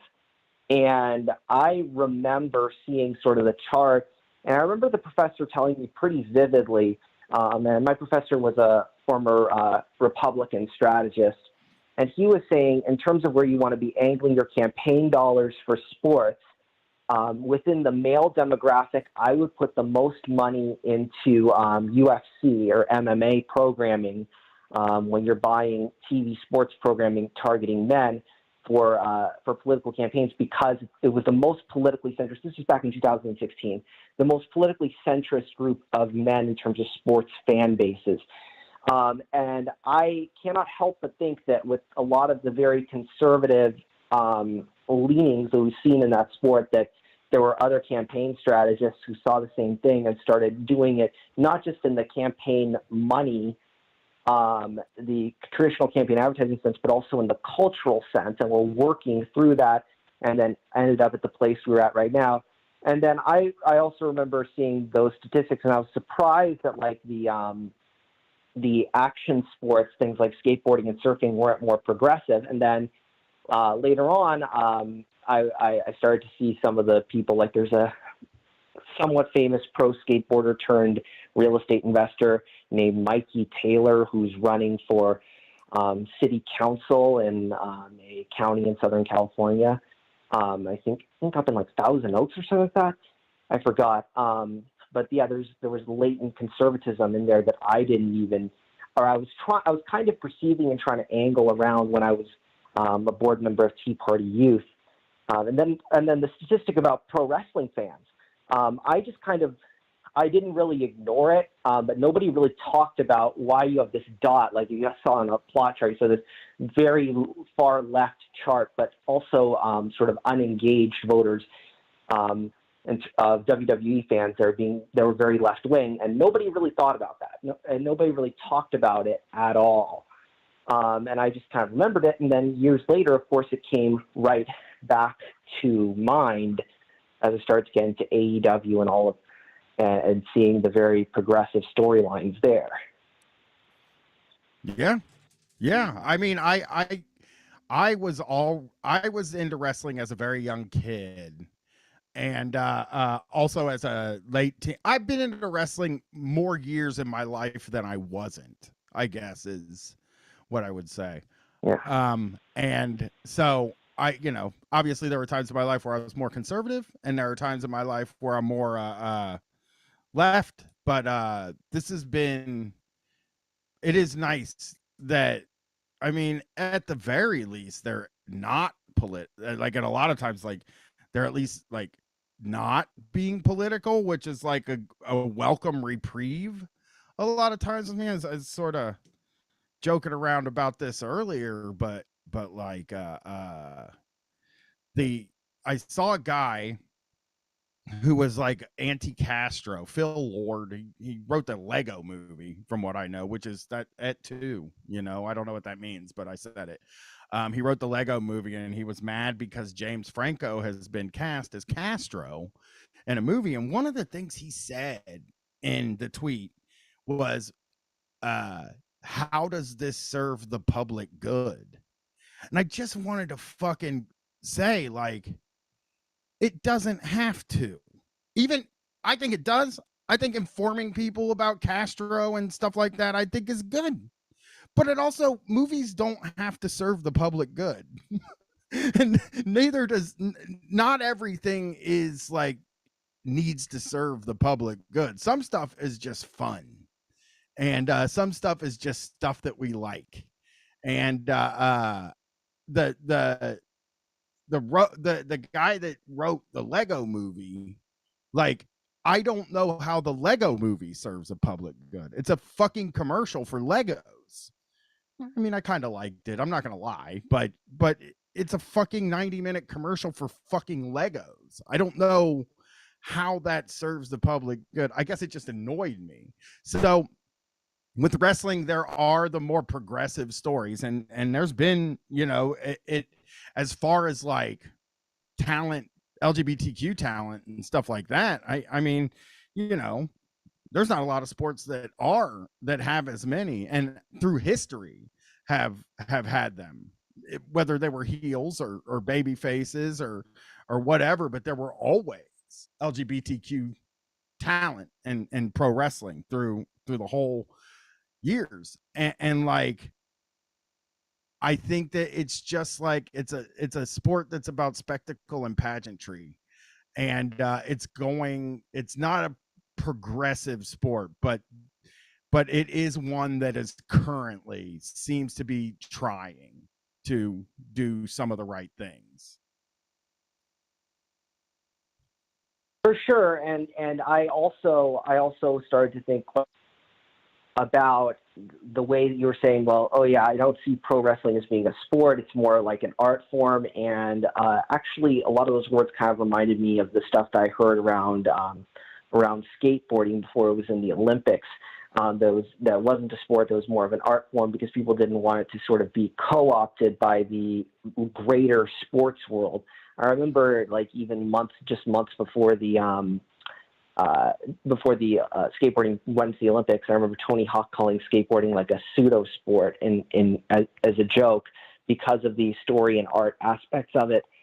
And that's kind of I just wanted to offer an extra dimension of thinking about it, of thinking about it sort of as a different form of sport instead of just saying it's straight up not a sport. I almost feel like pro wrestling, and the interesting thing is that as skateboarding and surfing got more conservative, you started to see a lot more crossover with MMA. But I was thinking logically, because of that art nature of it, that it would cross over more with pro wrestling. And I've mentioned it in a few articles in a few different places.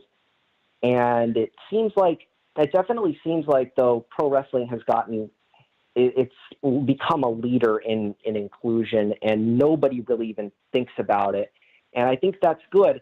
And the fact is that it happens authentically and organically. Whenever you have an alternative culture that's creating art, especially, you don't want inclusion to seem forced. This is one of the big points that I like to stress with these kinds of things, is it has to come organically from the talent, from the creative, from the ecosystem with the fans. If it seems like it's being forced and pushed out there to meet some sort of mathematical quota, it's just not going to work. And that's it's one of the things that I've seen, especially.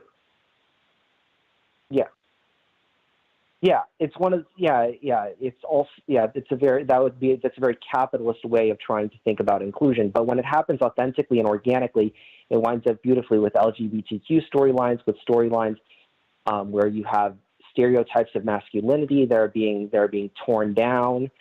And I really am keeping an eye on that as a good indicator and a good example for a lot of areas of society, specifically in art and culture. And I know we've probably gone over the show time. Hopefully I've helped you fill a little bit of time that you didn't think you were going to be able to fill. But I thank you for having me back on. And if you don't mind, if the audience would be interested in some more discussions on these issues, I do have some stuff on my podcast.